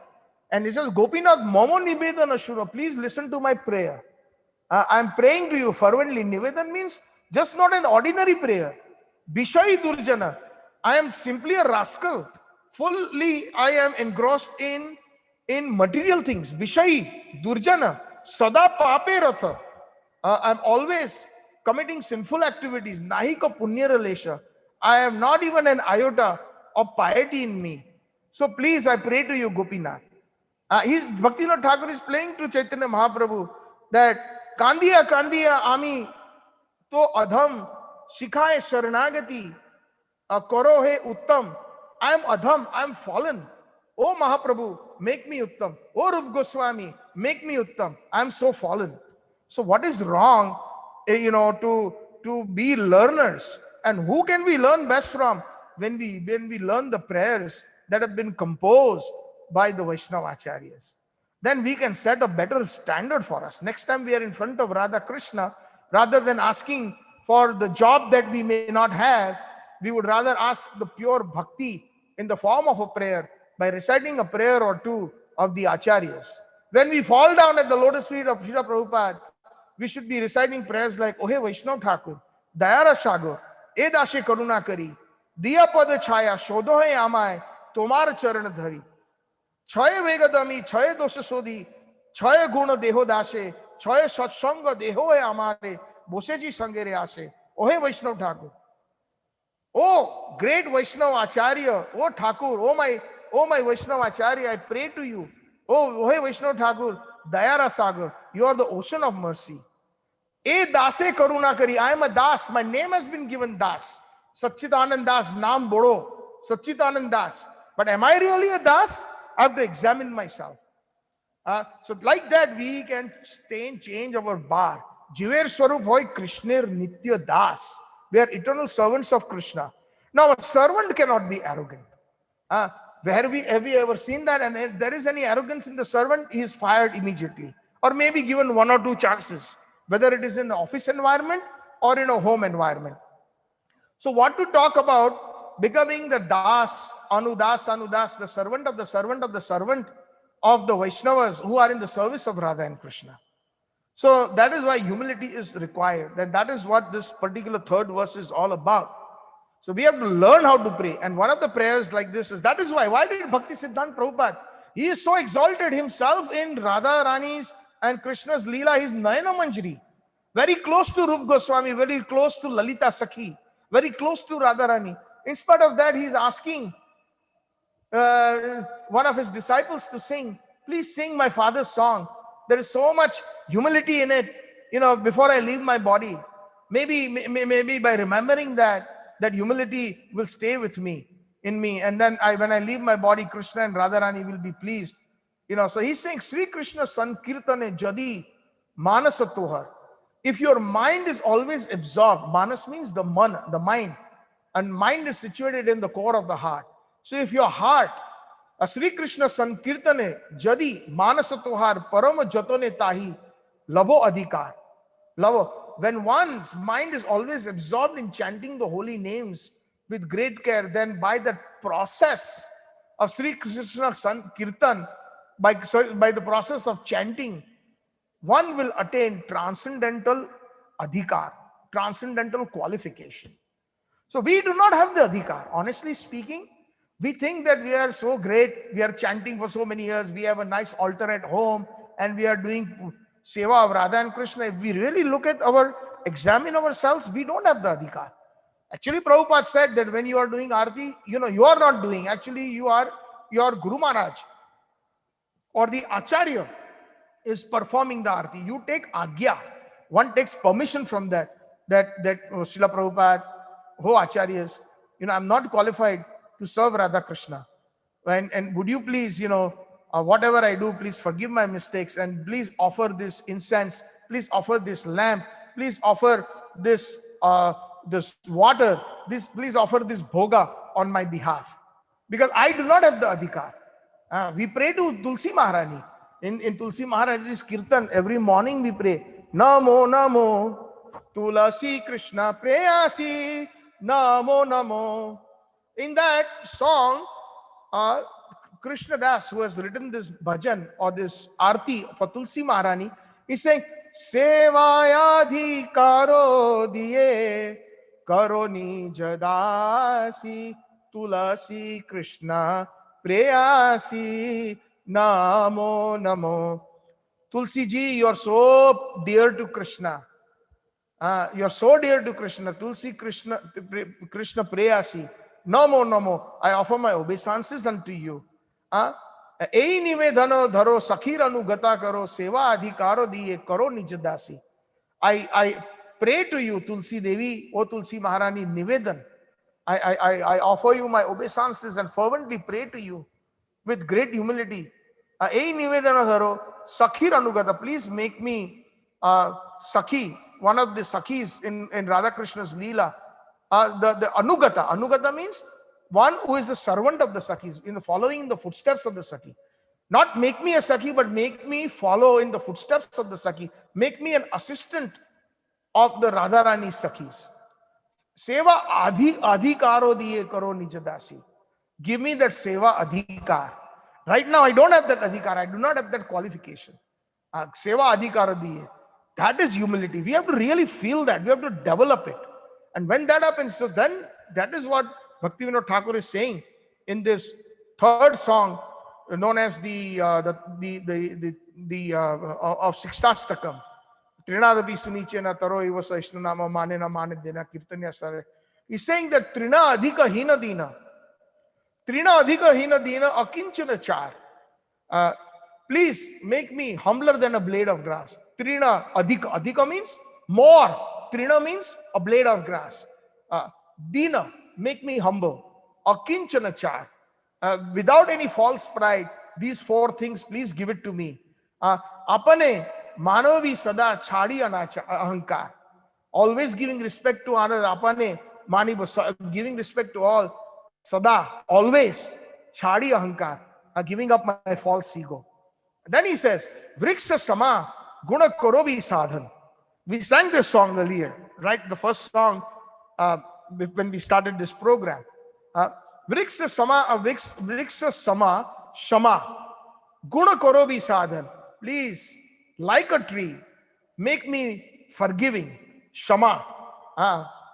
Guna, that quality of a tree. Korobi sadhan. Let my practice, my Krishna consciousness be like that.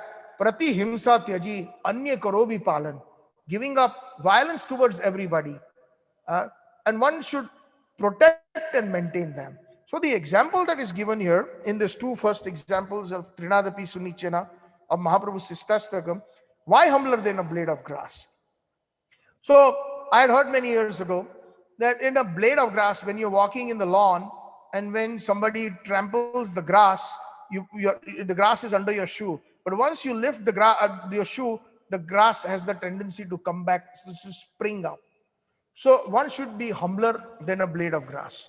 The grass, actually speaking, especially a dry piece of grass, is also known as truna. This truna is, is has no value, and as such, it is only meant for the as an eatable or a excuse me.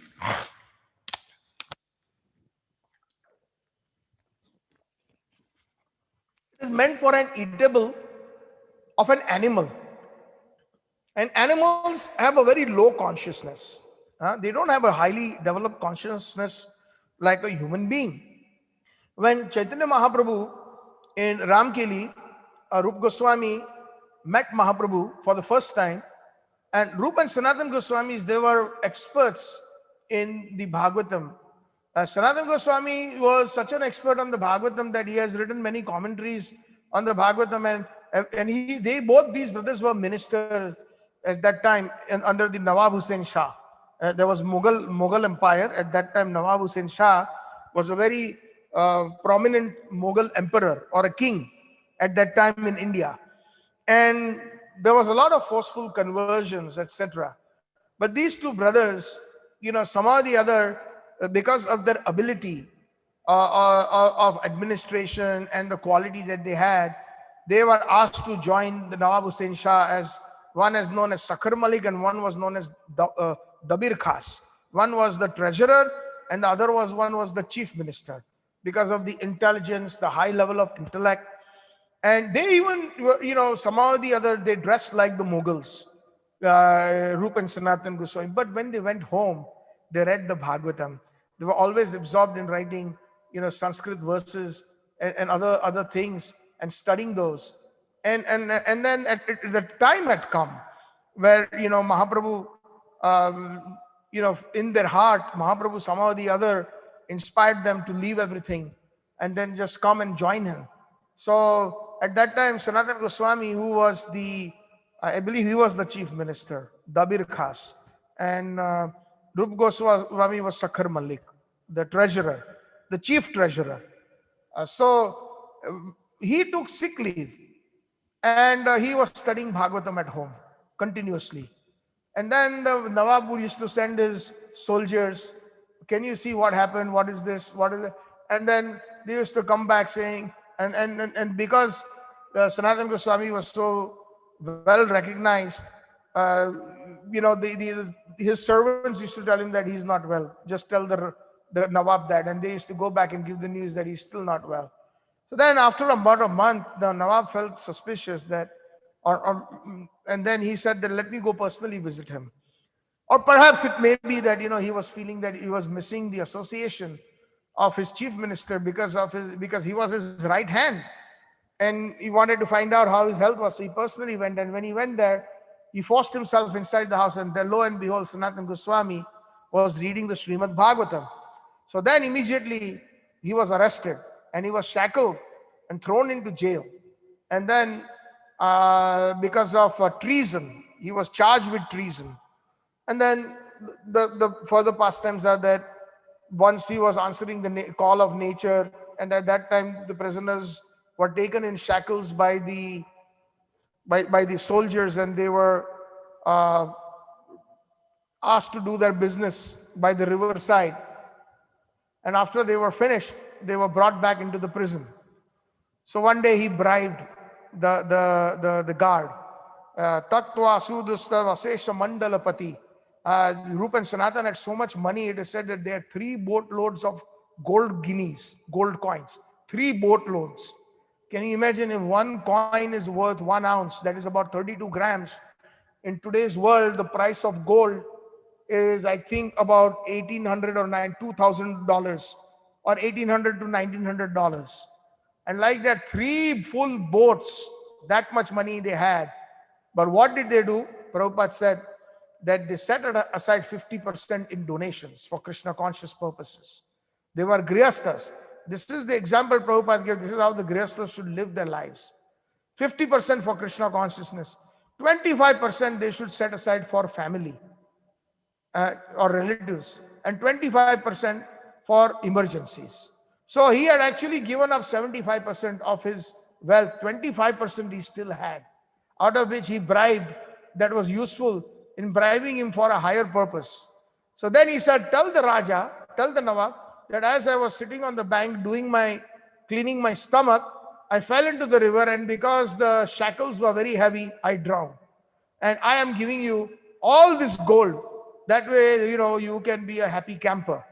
So like this, he bribed, and then that is the news he gave, and he disappeared. And Sanatana Goswami, then he later on joined Mahaprabhu. But when they met Chaitanya Mahaprabhu, what did they have? They went on their hands and knees, like an animal. And they held a blade of straw, truna, in their teeth. And Mahaprabhu lifted them. What are you doing, Rup Sanatan? What are you doing? I know who you are. He says, no, we know who we are. We are animals. We have served the malechas, the meat eaters. We even dress like them. So please bless us with some pure bhakti. So they were holding like an animal, like a straw. And an animal is ignorant. That is the significance. When we approach a spiritual master, or when we approach a Vaishnava who is guiding us. So through this particular pastime of Rupa Goswami and the first meeting of Mahaprabhu, it means that even if we have some knowledge, we should lock it up.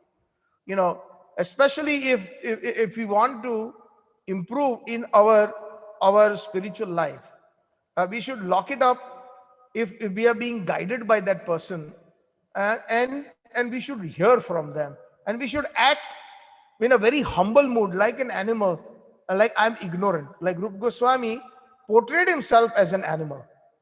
He portrayed himself as an animal. And animals are ignorant. They do not have that consciousness. All they do is eating, sleeping, mating, and defending. That all they do. Ahar, nidra, bhai, maithun. These are the 4 qualities of an animal. And Vyasdev says in the Mahabharata, if we do the same thing, then we are also animals. Ahar, nidra, bhai, maithunam chad etad naranam pashubi samana dharmena adhika vishesho dharma vihina pashubi samana. If we do not cultivate spirituality, the 5th function, besides eating, sleeping, mating, and defending, the 5th function that has been endowed to a human being is spirituality. And if we do not cultivate that, then we are animals. These are the verses of scripture. Dharma vihina. Dharma means without spirituality. Pashu bhi samana. We are as good as, we are animals. Samana, we are as good as animals. So these are harsh words, but this is reality. So same way, Bhaktivinoda Thakur is saying, Trinad adhika hina. We should be so humble, humbler than a blade of grass, akinchana char. These 4 things we should be very, very careful of. Apanamanabi, never expect respect for the self. Sada chhadi ahankar, and give up false pride. Vriksha sama sama. Shama means forgiveness. A tree forgives everybody. Even the one who sometimes desecrates the tree by passing urine underneath it, or sometimes somebody cuts the branches of the tree, but the tree is very forgiving in nature. In spite of the same person who cut her branches, hurt the tree, and if they come to take some fruits, the tree will happily give the fruits, it will happily give the flowers. So, vriksha sama, just like the tree. Shama means forgiveness, and sama means just like. Guna karobi sadhan. One should practice our Krishna consciousness with that kind of, and prati himsa tyaji anya karobi palan. One should not be violent towards anyone. Anya means to others. Karobi palan. One should be maintainers, just like a tree. Just like a tree maintains. Tree maintains us, gives us fruits and flowers. So the tree, one can easily, like so many saintly personalities, they stay in the forest. All they do is survive of the trees. They survive from the mangoes and the guavas and the berries. All these, that is sufficient to give them nutrition. So, Pratihim Satyaji, although they cut the branches, although they hurt the tree, Anya Koribe Palana, but the tree is offering protection and maintains those persons who even hurt them. So this is we talk about humility. We have heard about humility. But look at the examples that are emanating directly from the personality, supreme personality of Godhead, Shri Krishna, in the mood of Radharani. He himself is setting the standard that this is how we are. And now we can examine ourselves. Are we like that? Are we tolerant like a tree? Somebody says something to us immediately. We are like those cobra snakes. We have seen that in India, especially on Nag Panchami Day. Those snake charmers come, to get to receive some donations, and they sit on outside the temples and certain street corners, and they have a little basket, and in that they have a cobra, and they have the bean, they have their instrument to charm the snake charmer. So the moment the snake charmer opens the lid of that basket, uh, it is kind of coiled up in that basket. But the moment he opens it, immediately the snake opens all the fangs and is ready to get into action.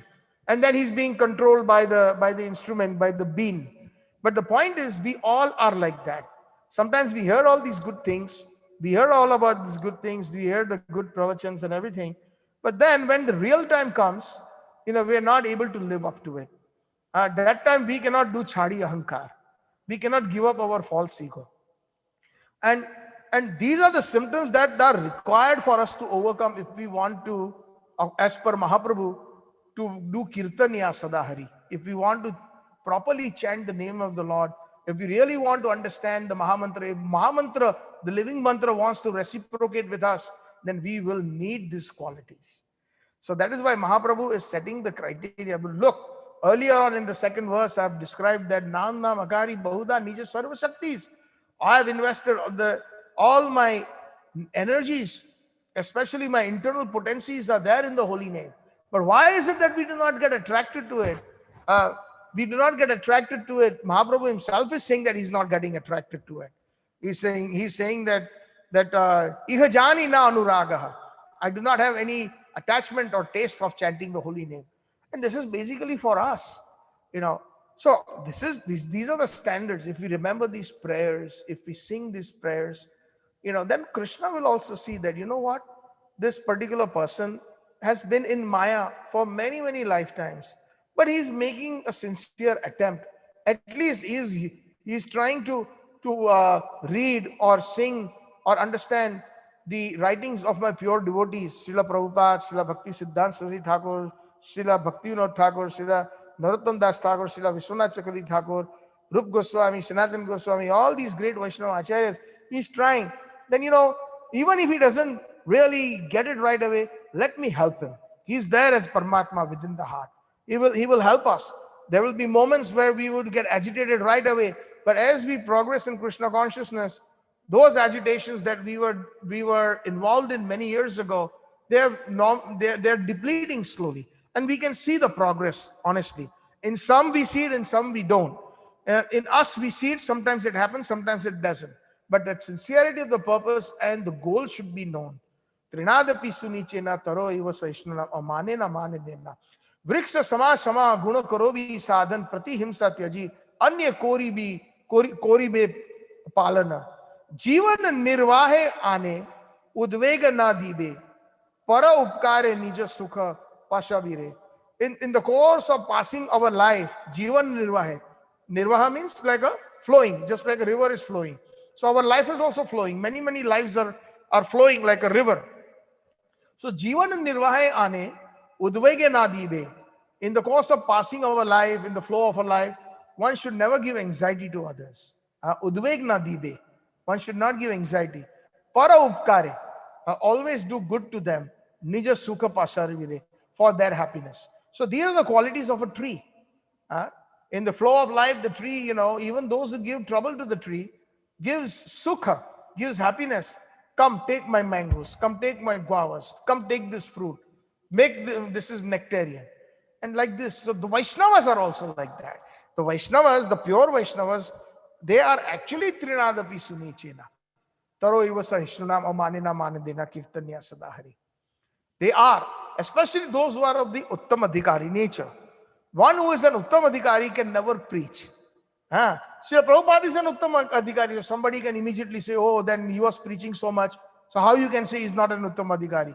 Yes, the reason why we are saying he is an Uttamadhikari, but in order to preach, he comes down to the Madhyamadhikari platform. He comes down to the platform so that he can become a preacher, where he has the right to chastise, where he has the right to criticize, where he has the right to tell people between right and wrong. So an Uttamadhikari comes down to the Madhyamadhikari platform, just like a father may be a physicist. He may be a top-notch NASA engineer. But when he is teaching science to the 5th grade son, at that time, he has to explain that science. He has to come down from the platform of being a NASA engineer or a PhD. He has to come down to the level of the 5th grader so that he can teach the mathematics or science at that level. So therefore, but an Uttamadhikari will never preach. Once he reaches that, like Bhaktivinoda Thakur, once he took the Baba Vesh, he preached many, many years. All this is his preaching. This from the book of Gitavali, the book of Sharanagati, book of Kalyan Kalpataru, so many different books. He also wrote about 100 books, Bhaktivinoda Thakurji, in the form of songs or either in the form of instructions, Bhajan Rahasya, so many different books he has written. So, but this was all before he took to that Vesh of Babaji, which is the ultimate and the last step, where he just went into reclusive bhajan as a Mahabhagavat. And when he did not feel qualified that he could even preach to anybody, and therefore he is writing all these things in that Mahabhagavat stage, and he's writing all these writings so that it is upon himself that I am so fallen, I am such and such, I am low, and things like that. And like that, there are so many bhajans that he has written when he has surpassed the preaching stage. This is in his personal bhajan. He has written it under the title of Bhajan Lalsa, etc. And all these like Gopinath Mama Nivedana Suno, etc. So like that, at that time preaching stops. All that preaching stops and they go into reclusive bhajan. So that is the Uttamadhikari. So, but he's saying that if we want to become that, then these are the qualities that we will have to develop. Hoile o sarva gune guni mahashoy pratishtha chhadi koro amane hridoy. When one thus becomes a great soul, like when he becomes an Uttamadhikari, possessing all these good qualities, one should abandon all desires for fame, which in the next verses, Mahaprabhu explains that, na dhanam na chanam na sundarim kavita va jagdishakamaye.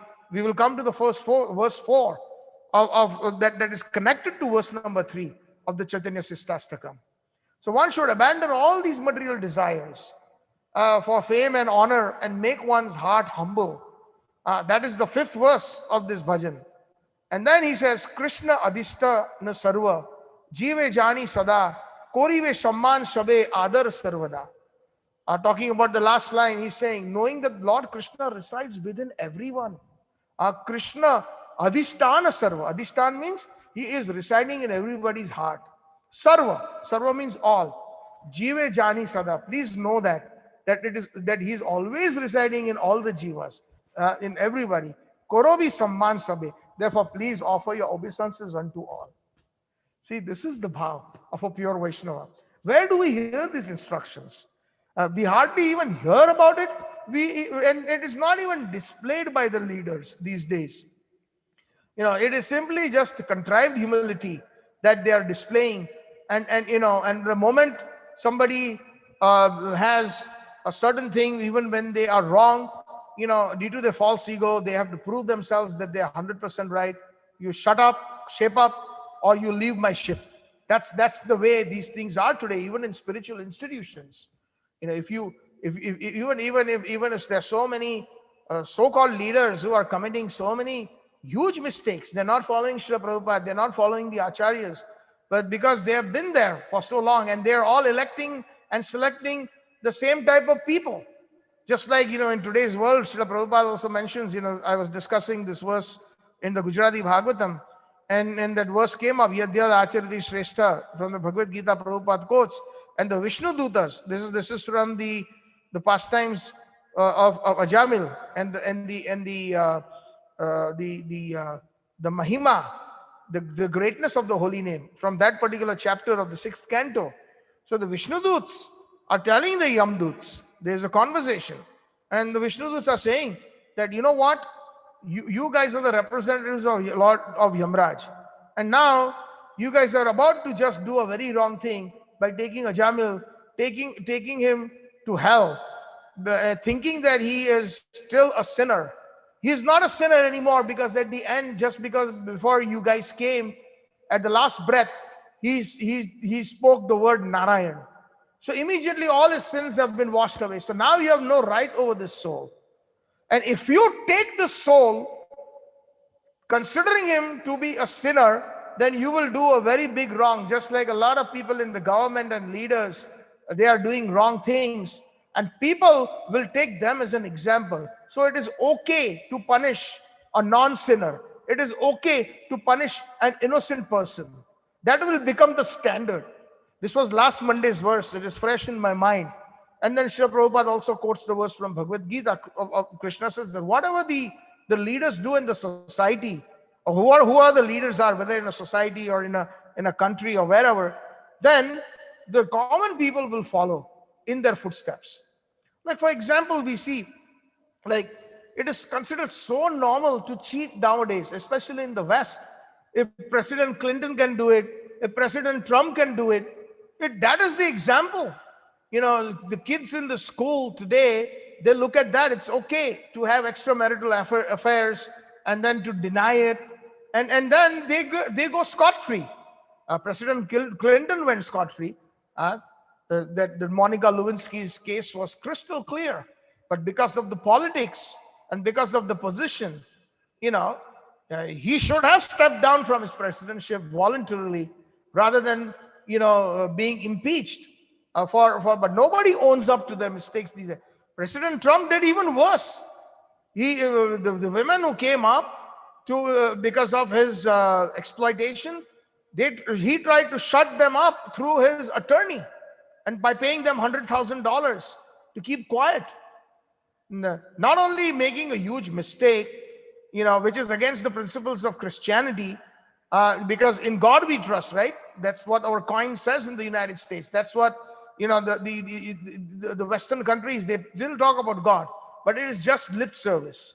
Nothing to do with the principles of the Bible, or nothing to do that are in the principles of religiosity. So when they see, why do you think these Republicans want to re-elect Trump? I don't want to make it a political class, but the thing is that it is according to the discussion that we are having here. It is the leadership, because he can get away. He said that during the campaign, that I can shoot anybody on Fifth Avenue in New York, and I can get away with that. This is there. It is recorded. I'm a very smart person. I know how to avoid taxes. This is what he said to Hillary Clinton in a debate during the. So what kind of examples these leaders are setting? It's okay to evade taxes. It's okay to do a wrong thing. It's okay to bribe. So this is what Krishna is also saying in the Bhagavad Gita. Yad yad arachariti shrestha tat jana anuvartate. According to that, the common people will follow. So the point here is that the Krishna adhisthana sarva jive jani sada karobi samman shabe adare sarvada. So our leaders are Srila Prabhupada. Personalities like them, these acharyas. And why we should give respect to all, but we have to give respect from far. Now there is another line that Bhaktivinoda Thakur in other explanations he says, we can do from far, we can just say Hare Krishna from far, but we did not associate with persons who are not conducive to Krishna consciousness. Giving respect and associating is two different things. Okay, so I just want to make that very clear. Uh, but one should even respect a dog because Paramatma is within the dog.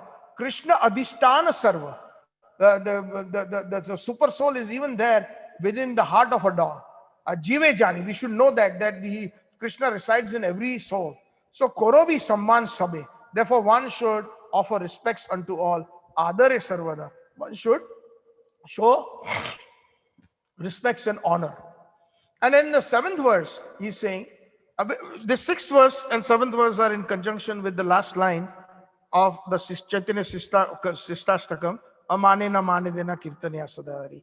Dainya doya anya mane, pratishta varjana. Dainya means we have to be very humble. Doya, we should be full of compassion. Anya mane, giving respect unto all. Pratishta varjan, and we should be bereft of any kind of false pride. Bereft of pride. Pratishta varjan. Chari gune, when we have these 4 qualities, oi, koroho kirtana, then we can do kirtanya sadahari.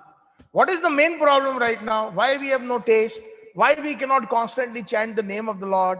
Because we do not have these 4 qualities in us. That's what Chaitanya Mahaprabhu is instructing us through this 3rd verse of the Chaitanya Shikshashtakam. And finally in the 8th verse, and this particular bhajan reminding all of us that it was very, very much favored by Srila Bhakti Siddhanta Saraswati Thakur, because when he left his body, this was one of the bhajans that was sung. Then he says, Bhakti Vinoda Kandi Bole. Bhakti Vinod says with a lot of humility and crying. Kandi means to cry. Prabhu Pai, at the lotus feet of Krishna, at the lotus feet of the Lord, Prabhu Pai, Heno Adhikara Kave Dine He Amai. O Lord, O Krishna, when will you give me, O Mahaprabhu, when will you give me the qualification for possessing these attributes, these 4 attributes? Trinadapi Suni Chena, humbler than a blade of grass. Taro Ivasa Hishnunam, tolerant as a tree. Amanena manadena, amanena, not expecting any respect for the self. And manadena, number 4, giving respect unto all. Bhakti Vinod Kandi, he is such an exalted Vaishnava is praying. Are we praying like that? So we should learn, because we don't know how to pray. This is exactly what I'm saying when I made a statement that, and somebody said that, should I have really said that in my lecture? That we don't know how to pray, we should learn how to pray. Well, now everybody else, be honest and see how much do we ever pray like this? That is a question that one can ask themselves. You did not reveal it to others. Do we pray like this? If we pray like this, then we are very fortunate. Somehow or the other, we have gotten the mercy. But we have not even desired it. So therefore, Bhaktivinoda Thakur is saying, Bhaktivinoda Kandi Bole. Kandi means I'm crying. I'm submitting you very humbly. Prabhu Pai, at the lotus feet. Oh Mahaprabhu, oh Krishna, Heno Adhikar. Please give me that qualification, these qualifications. Kabe dine he amai. When will that day be mine? Kabe dine he amai. When will that day be mine? So these are the things that we need to really take home with us. And this will only happen when we constantly do satsang in a true environment where, we really want to learn something. Rather than, simply make it superficial and just simply say, oh, we finished Bhagavatam, we finished Bhagavad Gita, we finished Chaitanya Charitamrita, we finished this, we distributed so many books, we did this. That kind of comes in the statistics of a corporate consciousness.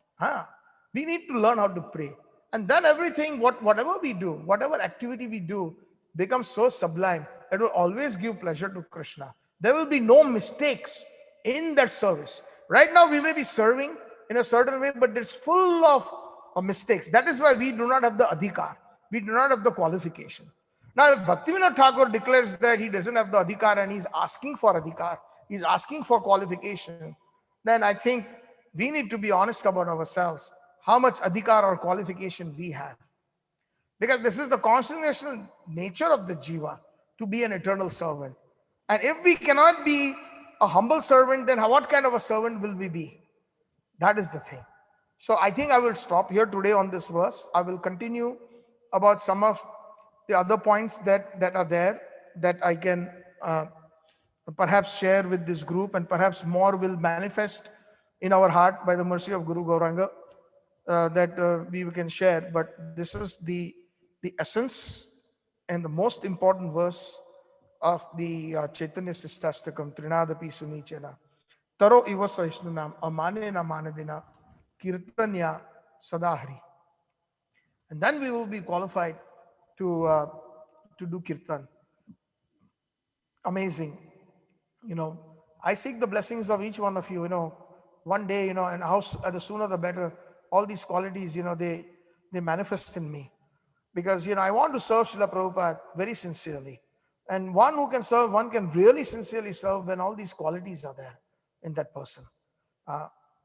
That is my fervent prayer, and seeking the blessings of all of you, and I wish the same for each one of you, that we all get pure bhakti. It doesn't matter what others are doing. Our standard is Srila Prabhupada's teachings. Our standard is the Acharya's teachings. Our standard is Srila Chaitanya Mahaprabhu's teachings. Our standard should be the Chaitanya Shikshashtakam. That is today I may be here, tomorrow I may not be here. That is why I am taking all these extensive classes. Something is just manifesting, and I don't know if I will be able to say the same things again. Maybe my consciousness may permit, may not permit, but whatever I have, and I'm hopefully seeking the blessings that maybe my consciousness will improve more and more, so that I can dive deeper into these nectarian instructions for me and for everybody else. Thank you very much. All glories to Shri Prabhupada. All glories to the Vaishnava Acharyas. All glories to Shri Chaitanya Shikshashtakam. Param Vijayate Sri Krishna Sankirtanam. Param Vijayate Sri Krishna Sankirtanam. Param Vijayate Sri Krishna Sankirtanam. So, thank you so much. All glories to Srila Prabhupada. If anybody has any, I think we can open up the microphone, and Anup Prabhu, you can make the closing statement, please.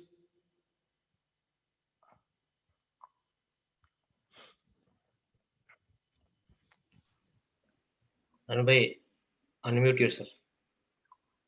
Not. Can you hear me now? Yes, we can hear you. Hare Krishna, everybody. Please accept my humble obeisances. All glories to His Divine Grace, S.C. Bhaktivedanta Swami Srila Prabhupada, and all Gaudiya Vaishnava Acharyas. On behalf of Bhaktivedanta Bhagavad Group, I thank you everybody for joining today's session. Today, on the week 12 of Shri Chaitanya Shikshashtakam discussion, Prabhuji nicely recapped version 2 and enlightened us with the deeper meaning of verse 3. Sorry, just a second. And enlighten us with the deeper meaning of verse 3. So on this verse 3, the summary of this verse 3 is what should be the consciousness or the state of mind when we chant Mahamantra.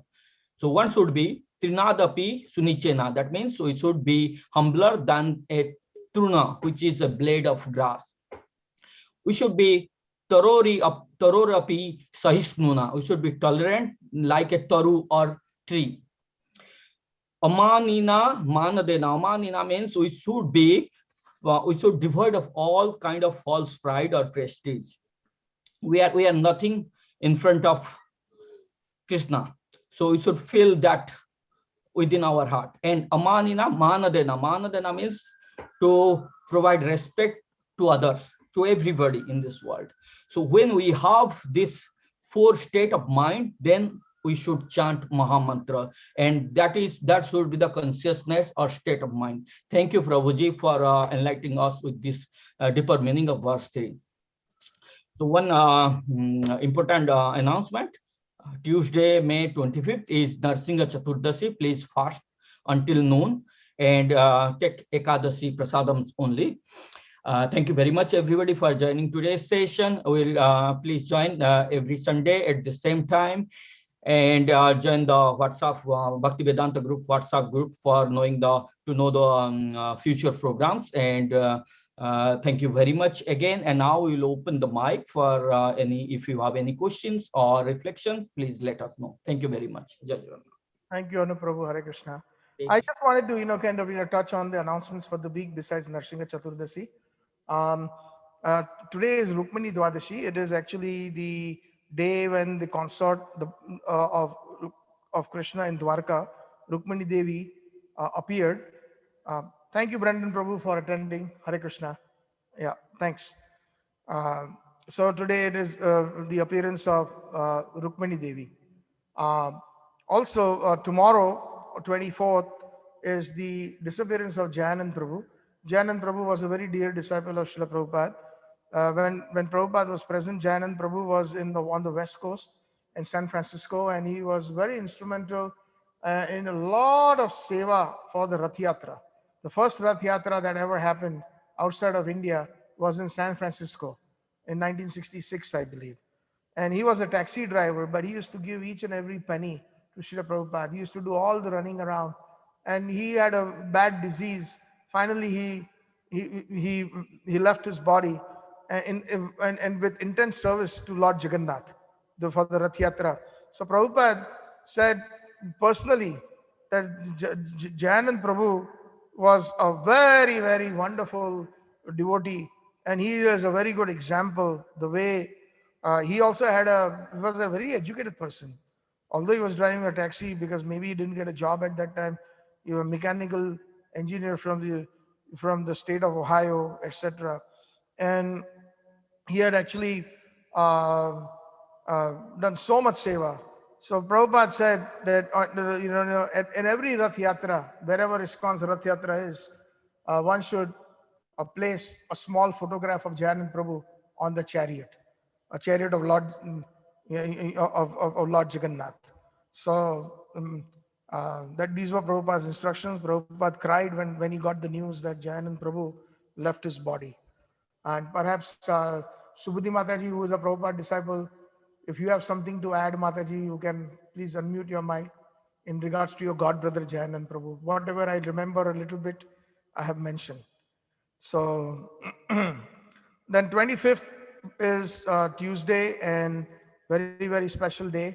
It is the appearance of Lord Narsingadev. So Lord Narsingadev is the personality, Keshava Dhruta Narahari Rupa Jai Jagadish Hare. Jaydev Goswami mentions in the Dasa Avatar Stotram that Lord Narsingadev is one of the avatars that appeared in the form half lion, half man for protection of his devotee Prahlad. So the devotees are always seeking protection of Lord Narsingadev for not only from dangers, but there are a lot of dangers in the path of bhakti. That's why when we sing the Narsingha Arti, at the end we say Sarva Vigna Harta Narsingadev Bhagwan ki jai, Bhakta Prabala Shri Prahlad Maharaj ki jai. Prahlad Maharaj is our inspiration, and the inspiration that of Prahlad Maharaj brought Narsingadev from a pillar, and such wonderful pastimes are there. And even, one more thing that I wanted to add, that we are devotees in the Gaudiya Vaishnava line.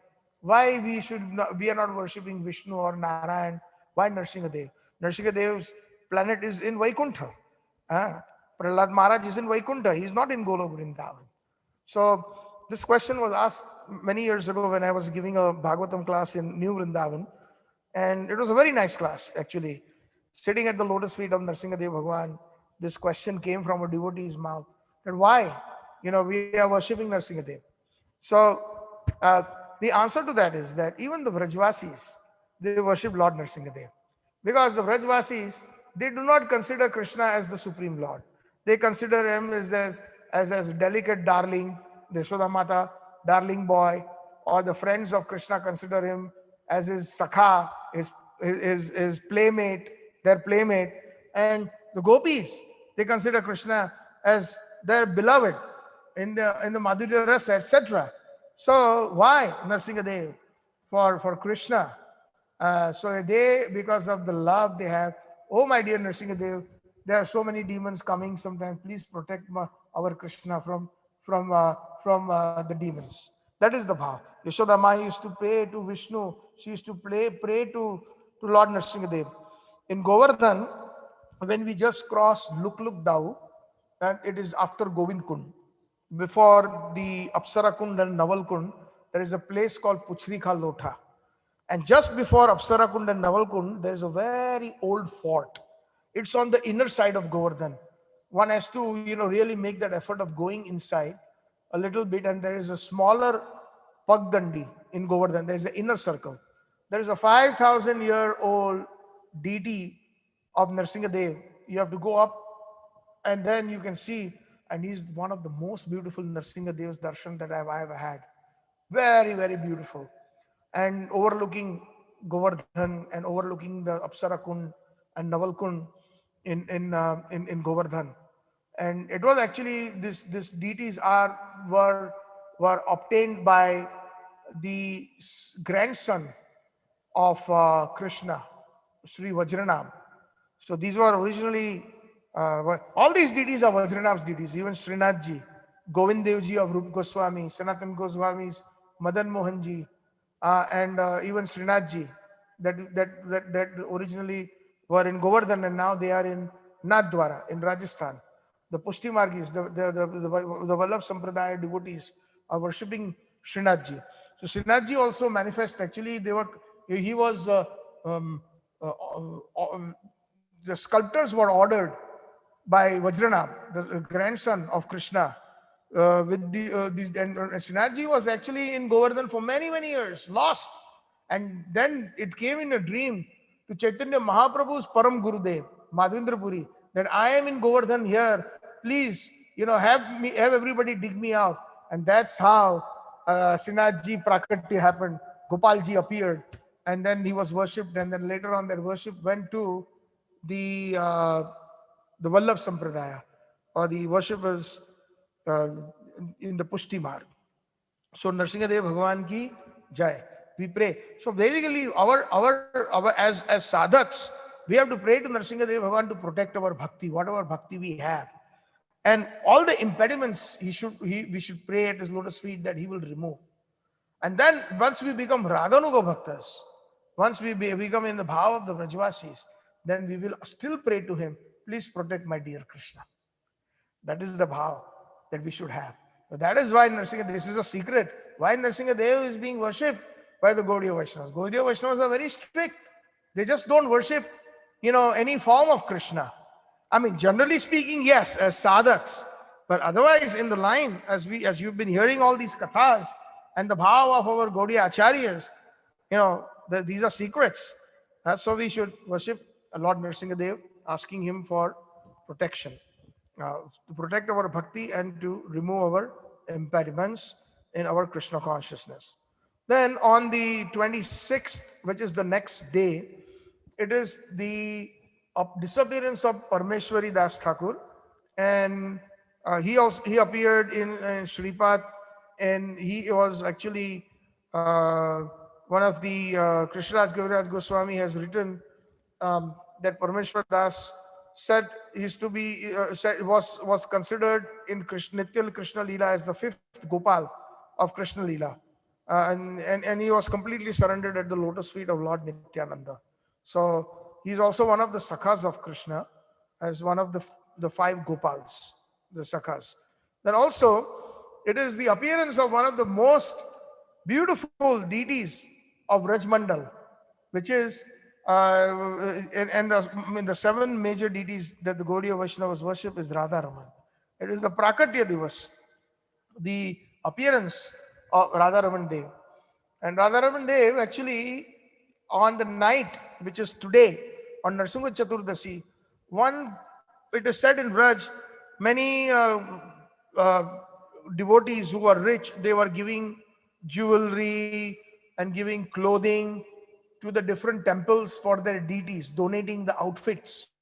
So when they came, they went to all the Goswamis, they went to Rup Sanatan, etc., Madhu Pandit, they gave them all those donations. And when they also heard about Gopal Bhatta Goswami, living very close by to the Nidhivan, He said that there's a wonderful, so this particular person who was donating went to him, and he says, please accept this, oh Vaishnav Thakur, for your deities. And he had some wonderful dresses, and he had some jewelry.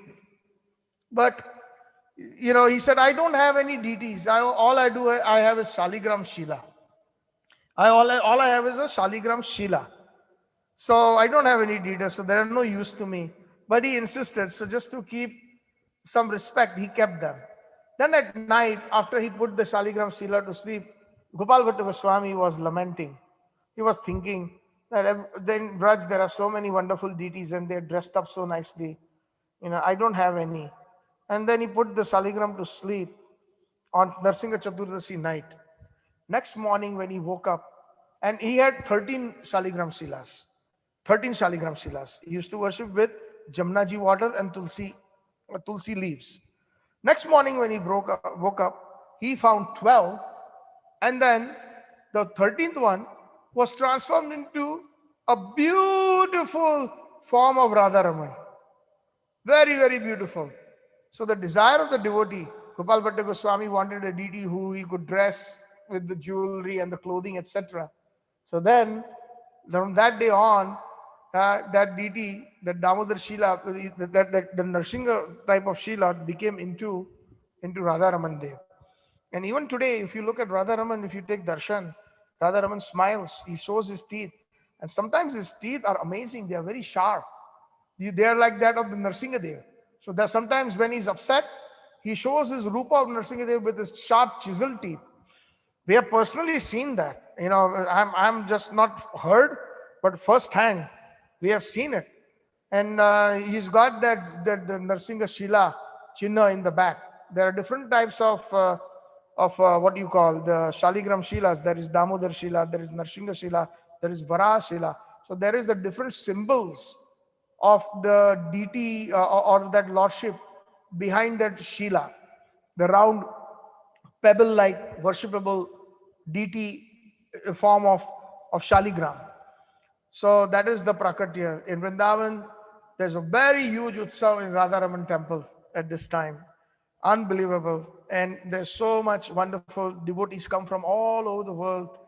We had the opportunity many times during that time, at least on 4 occasions when we were in Vrindavan and we have attended the appearance. They take out Radharaman on a palanquin and Gopal Bhatta Goswami's picture, and they go through the entire Vrindavan Dham, and they have all these wonderful bands and playing and beautiful decorations. So Radharaman Lal ki jai, may he bless us. Actually, Radharaman's features are of the 3 Sambandha, Abhidya and Prayojan deities. Which one is the Sambandha deity? Radha Madan Mohan ji. Which one is the Abhidya deity? Govind Dev ji. And which one is the Prayojan deity? Gopinath ji.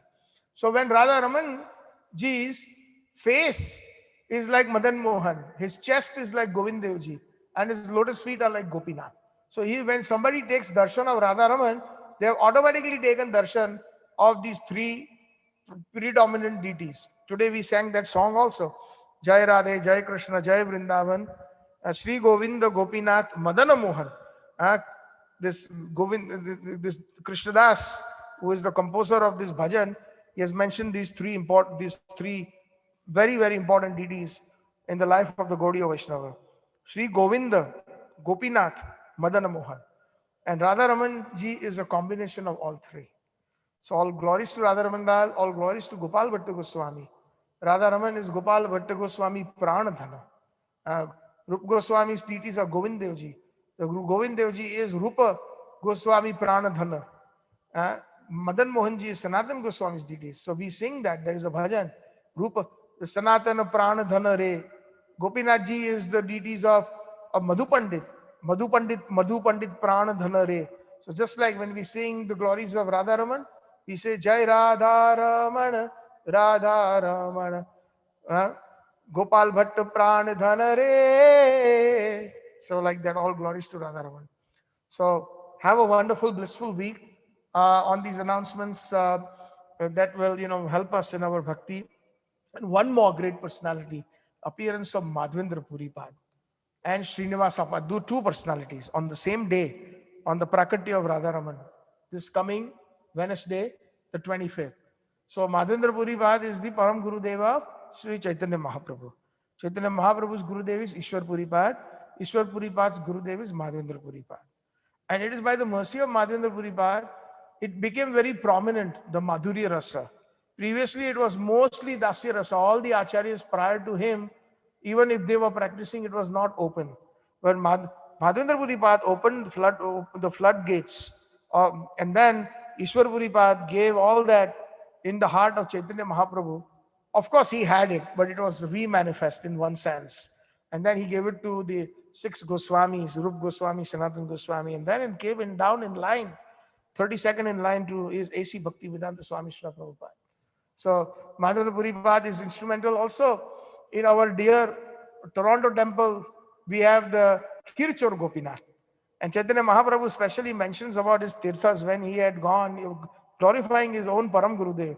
That when he went to the place called Remuna in Orissa, when Gopalji had asked him to bring Chandan from the Malay hills, he knew that the kheer over there was so amazing.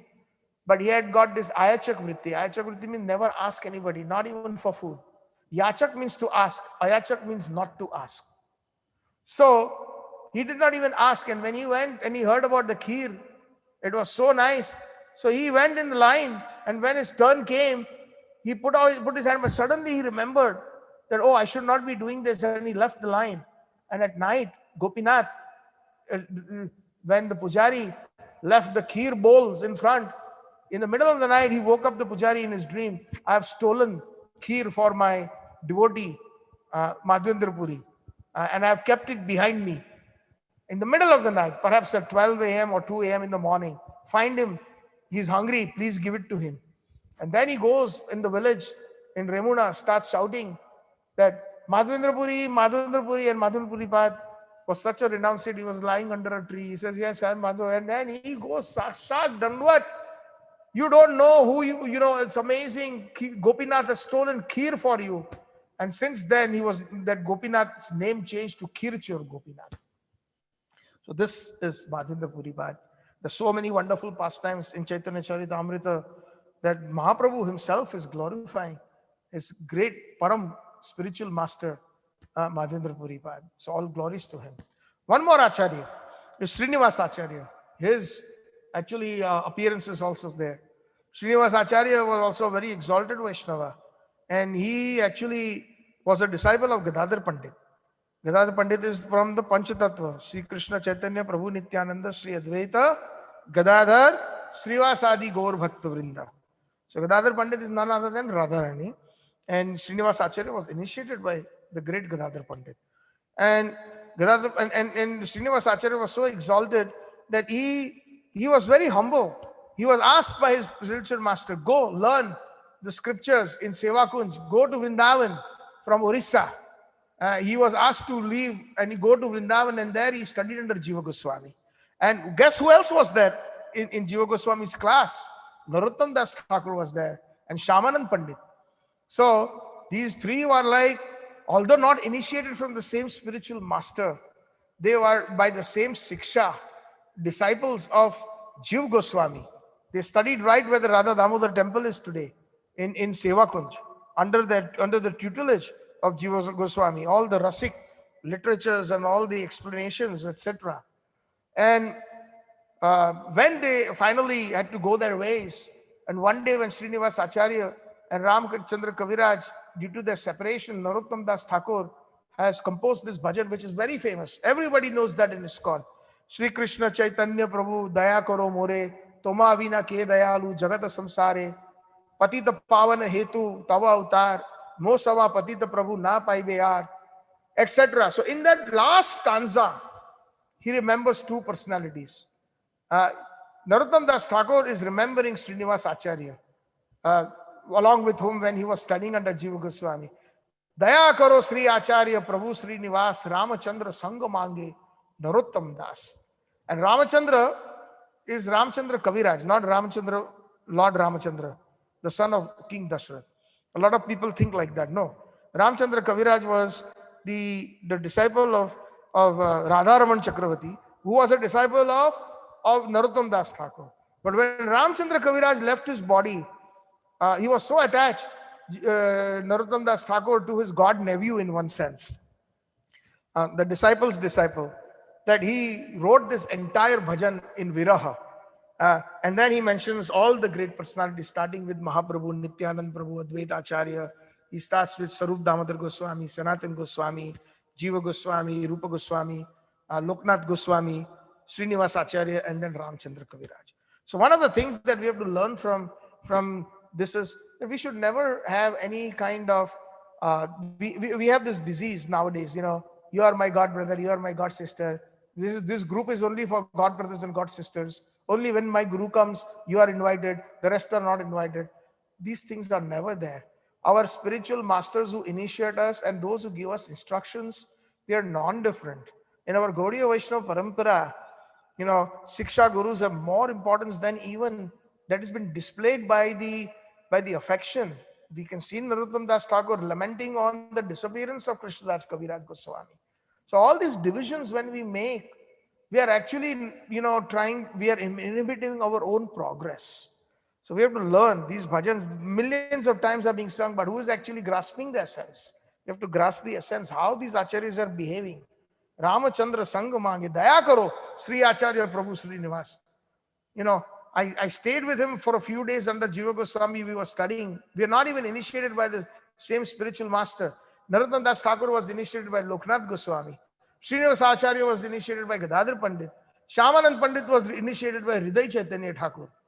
They all initiating spiritual masters, but look at the bond, look at the love. That Narottam Das, even the J. Anila Prema Dhana Bhajan that we sing on the disappearance of Vaishnavas was composed in the separation of Srinivas Acharya. In the very first, most people think that when he's saying, Jayanila Prema Dhana Karuna Prachor Kaha Gela Kotha Gela Acharya Thakur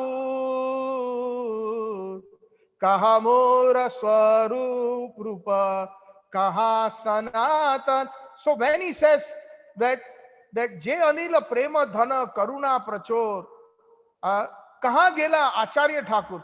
So that Acharya Thakur is not just any Vaishnava Thakur. We generally take it as a general. It is sung on any disappearance of any Vaishnava Acharya. That could apply to Bhakti Siddhanta Saraswati Thakur, or it can apply to Srila Prabhupada. But it can only apply to pure Vaishnavas, not anybody. Just any other Vaishnava dies and we sing that, it is not appropriate that we are trying to put them on the same scale of Prabhupada and Narottam Das Thakur or Srinath. Kaha Moras, when he's saying Kaha Gela Acharya Thakur, he's talking about Srinivas Acharya. He composed that on the disappearance of Srinivas Acharya. Narottam Das Thakur, the famous bhajan Jai Anila Prema Dhana, which we sing on the disappearance of Acharyas. But nowadays, people are singing when even, if they are attached to a certain devotee and who dies, he may be senior, but one should not be given that status of the Acharya Thakur, like Srinivas Acharya or like Prabhupada. These are mistakes because then we are, committing an offense, just like the Nam Aparad number 2, considering the demigods and Krishna to be equal. So considering all the other neophytes and Madhyam Adhikaris equal to Prabhupada and the Acharyas, if we put them in the same boat, then that is an offense. That understanding should be there. One's own guru should tell them that I am not worshipable like Srila Prabhupada. I am not worshipable like Bhakti Siddhanta Saraswati Thakur. I am not worshipable like Srinivas Acharya. So that is one of the great personalities, Srinivas Acharya. He has composed one of the most wonderful bhajans that was favorite of Prabhupada. Does anybody know which one? The Shadagoswami Astakam. When Prabhupada sings that, moment you put it on, your hairs will come to an end and tears should come to the eyes. Vande Rupa Sanatana Raghu Jugo Shri Jiva Gopalako Krishna Kirtana Ganara Tanapano Premamrita Premamrita Buddhi. Srinivas Acharya composed the Shadak Goswami Astakam, the 6 Goswamis, eulogizing them in this bhajan. And Prabhupada sang that. Prabhupada played the harmonium in the initial days. If you get hand on the tape, Google it, you will see how much bhav Prabhupada has. He feels exactly like Srinivas Acharya. You can feel it in his voice. Every word. Read the translation. Maybe one day in Bhaktivedanta Bhagavad group, we will do this bhajan and we will try to dive deep into this bhajan. So thank you very much. These were the announcements for this week on the appearances of our wonderful Acharya, Madhvendra Puripat, Srinivas Acharya, and the appearance of Radha Raman Dev, all glories. And of course, Lord Nrsingadev, please protect us, protect all of us. Whatever little bhakti we have, please protect it. We may not lose it. And protect us from all pitfalls. Oh Nrsingadev. Fasting till noon. And if you have to take any prasad after noon, it is Ekadashi prasad. It is Vishnu Tattva, Krishna Tattva. Always. Madhavatiti Bhakti Janani Jatane Palana Kori. Bhakti Vinod Thakur says in the bhajan, Shuddha Bhakata Charanirino, that it is Madhavatiti. Lord Nrsingadev is Krishna. Keshava Dhrita Narhari Rupa. Jai Jagadisha Hare. So, any questions or any comments? Sorry, I know I could not miss these announcements today. They were very important. And so I thought glorifying the acharyas and glorifying, this is only do us good for our bhakti. So you can unmute yourself, and if there's any questions or any comments, please feel free to express them. We can still take a question or two or comments. Hare Krishna.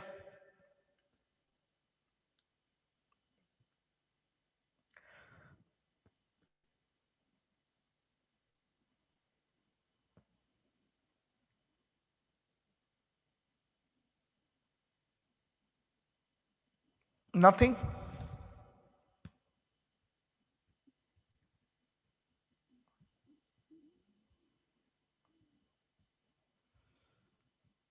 Did we get something from today's third verse of Shikshashtakam? Trinadapi Sunichena.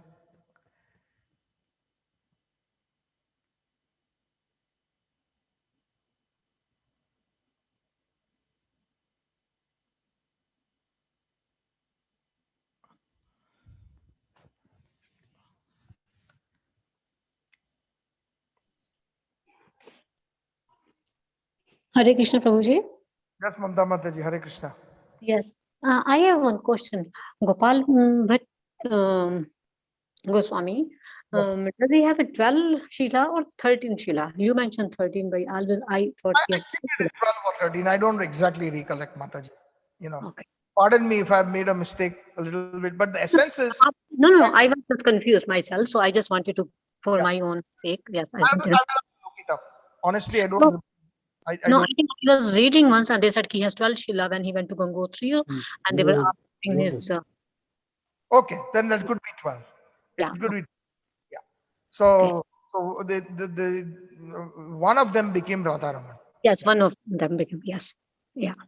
So maybe it's 13. I will go back and check it, right? So, but I think it was 12. Yeah. Main Okay. thing is appearance, and thank you for bringing this up. I will check it also. Okay. Thank you, Prabhuji. That's it. It was a nice lecture. I think you covered almost everything. All glories to Shri Prabhupada. Thank you. Hare Krishna, Prabhuji. Can I quickly ask one simple question in one word answer? I'm sorry, can you repeat, please? Yeah, can I ask a question, please? Yeah, because, of course, Mataji. yeah, in that third verse, it says we have to be, humble like the blade of grass and also like a tree. So, like, if anyone does anything to us, like even our relatives or even workplace, like, any bad things also, we just have to take it as Krishna Prasad and not to say, or if just leave it like that? How? A very nice question from the highest angle. Yes, but we do not have that realization yet. So at the same time, we have to strive not to get into a confrontation. But if it happens, walk away from it. You cannot naturally respect somebody who has been so disrespectful. All these things, but that is the reason we have to cultivate it. This is the highest standard. It's like, when we are in the kindergarten and somebody tells us, you have to become a doctor. Just like in our families, people say that, right, to the child. Oh, you will become a big doctor one day, like, big surgeon, this. So it is like, the goal is set in the child's mind that I have to become a surgeon. So then you strive for it. That's what I'm saying. And the sooner the better, the more we actually try to, and that is why Bhaktivinoda Thakur says that respect all, but you don't have to associate with them. So that's what I was trying to say when it is the same point that came to my mind, lest that question come. You can, because Paramatma is there in everybody's heart. It's very hard to do. I cannot do it. Still, I'm not able to do it myself. There are moments in my life where I'm struggling, honest to God. But we can pray that we reach that standard. And we can always, respect that at the end, Paramatma is there in that body. So we can respect, but we did not associate. And when we do not associate, we can stop conflicts. So it could be family, it could be friend, it can be whoever, right? It can be even in the devotee community. All we can do is respect, say Hare Krishna, and then, if that person has offended, if it's very offensive, is not up to a certain standard, then we need not associate with that person. This is the best answer I can give. But ideally speaking, yes, that is the top. If one can tolerate everything, and I have seen so many people who are able to, you can speak nasty to them, but they will never respond. They're always cool. So they have perhaps developed those qualities from last life. I literally know some people, they never get angry, no matter what. Come hell or high, they will never get angry. They are so cool. So these qualities are there from the past life that they have developed. So, and it is a good idea for them to continue in bhakti. Then they will be able to achieve the goal of Trinadapi Sunichuna very, very quickly. Very, very quickly. But if we don't know, we will never be able to attain that goal. So this is just an instruction that we have to keep in our hearts that we need to achieve. We have not achieved it. Thank you so much, Prabhuji. So Bhakti Vinod Thakur, he says we don't have to associate with them. Absolutely. He says from far you can offer your obeisances or respects. You don't have to associate. Like a snake example. The snake has also Paramatma. So are you going to take the snake and put it under your pillow when you're sleeping or hug it? A poisonous snake? No. No. But you will stay far away from the snake. Right? You need not get violent to the snake by killing it. Of course, if your life is in danger, they say that even the sadhus rejoice when a snake or a scorpion is killed. Again, at the end of the day, they are different levels of realization. And if we are at this particular level, best thing is to avoid, don't associate. And doesn't matter by saying Hare Krishna or, just don't associate. That way it doesn't aggravate the situation. Because once we get aggravated, even as devotees, we cannot concentrate on our japa, we cannot read. We feel like hypocrites because when we get angry, when we do all these things, then the society is also not so very helpful. They will say, oh, look at him, he's talking big, but look how angry he was. Or rather than helping, supposing somebody has made a mistake, a devotee, then we need to be compassionate. If we cannot be compassionate, then at least we should keep quiet and not really criticize big time. But we all have this habit of criticizing, some to a very large extent, some to a small extent. And all these things will go away when the humility really comes into our hearts. And the more we study such things, the more things it will stay in the back of our head. We have in our brains, we have this gray matter. It is like a storage. Whatever we see, even in our last life or many lives before, sometimes we dream, it comes in our dreams. We may not even have seen it in this life. But because we have seen it, it is coming in our dreams. In reality, we have actually witnessed it. That is what our Shastras tell us. So similarly, if we know about these things, maybe we won't be successful this time. We hope we will be, That's why we should beg, we should pray like the acharyas. And hopefully we are successful in this life. But if not, Krishna is very kind, don't worry. As long as we have good affinity and good what intention, although we may do certain things that are not correct, because to err is human. That will always happen. Not everybody can become like Srila Prabhupada or like Bhakti Vinod Thakur. No, but at least we can get their mercy.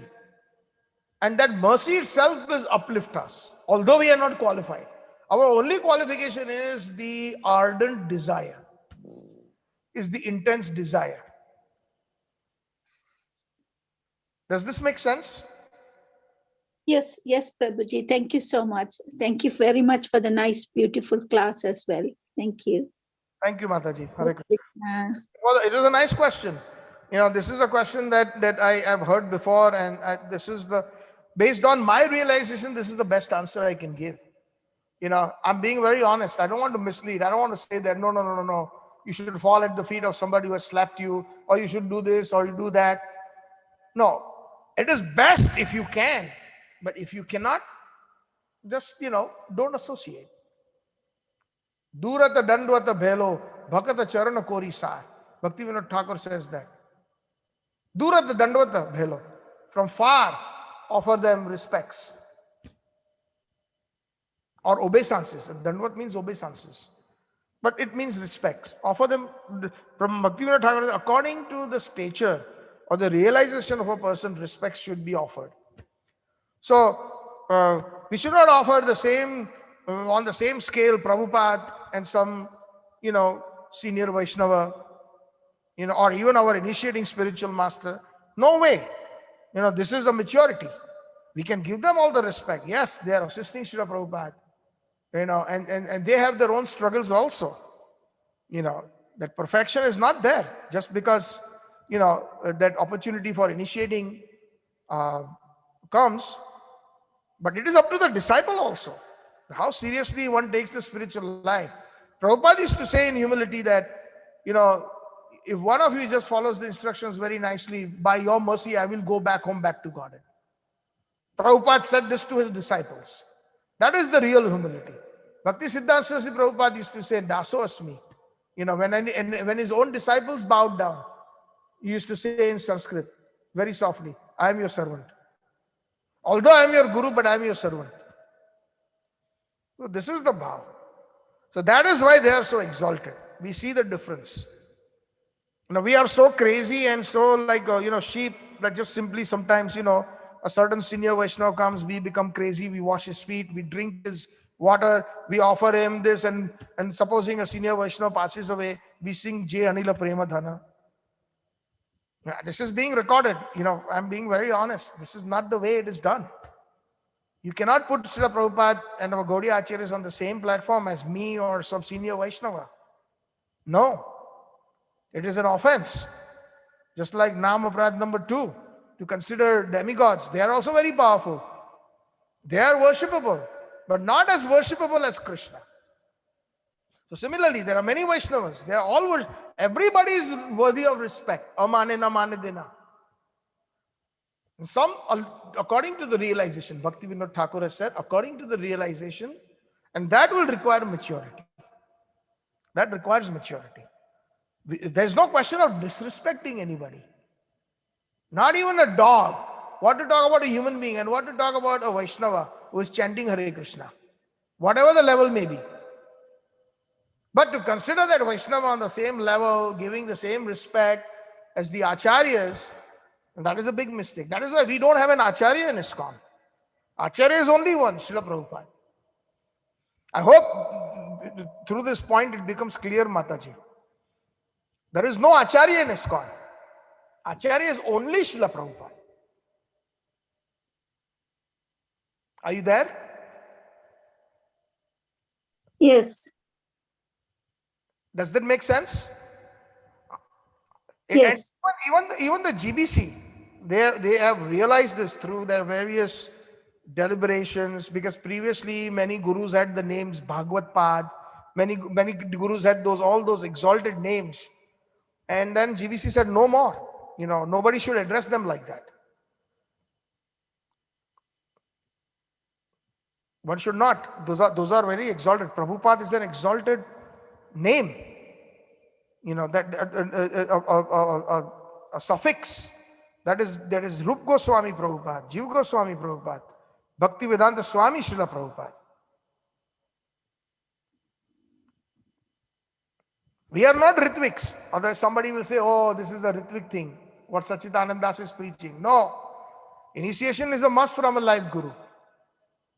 But even then, the Acharya is Srila Prabhupada. Our guru should be capable of taking us to the lotus feet of Srila Prabhupada. That's what my Gurudev used to say. Nitya Lila Pravist Bhakti Charu Swami. One thing I can do is I can take you to the lotus feet of Prabhupada. He never said that I will be able to take you back to Godhead.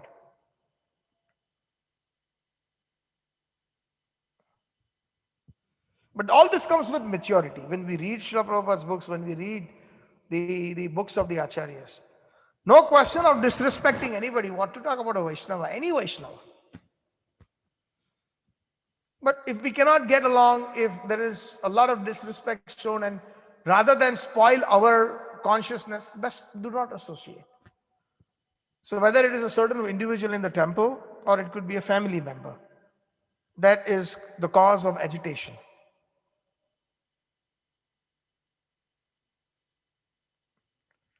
All right, Mata?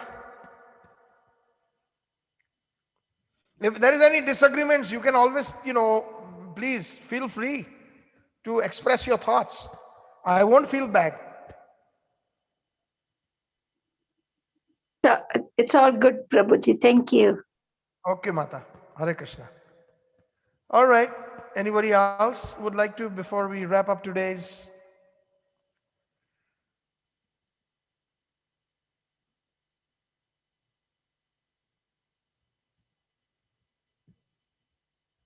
So thank you very much. All glories to Srila Prabhupada. Have a wonderful, blissful Narsingha Chaturdasi, appearance of Radha Raman Dev, and the appearances and disappearances of Vaishnava Acharyas. We seek their blessings for our advancement in spiritual life. All glories to Srila Prabhupada. Gaur Premanande.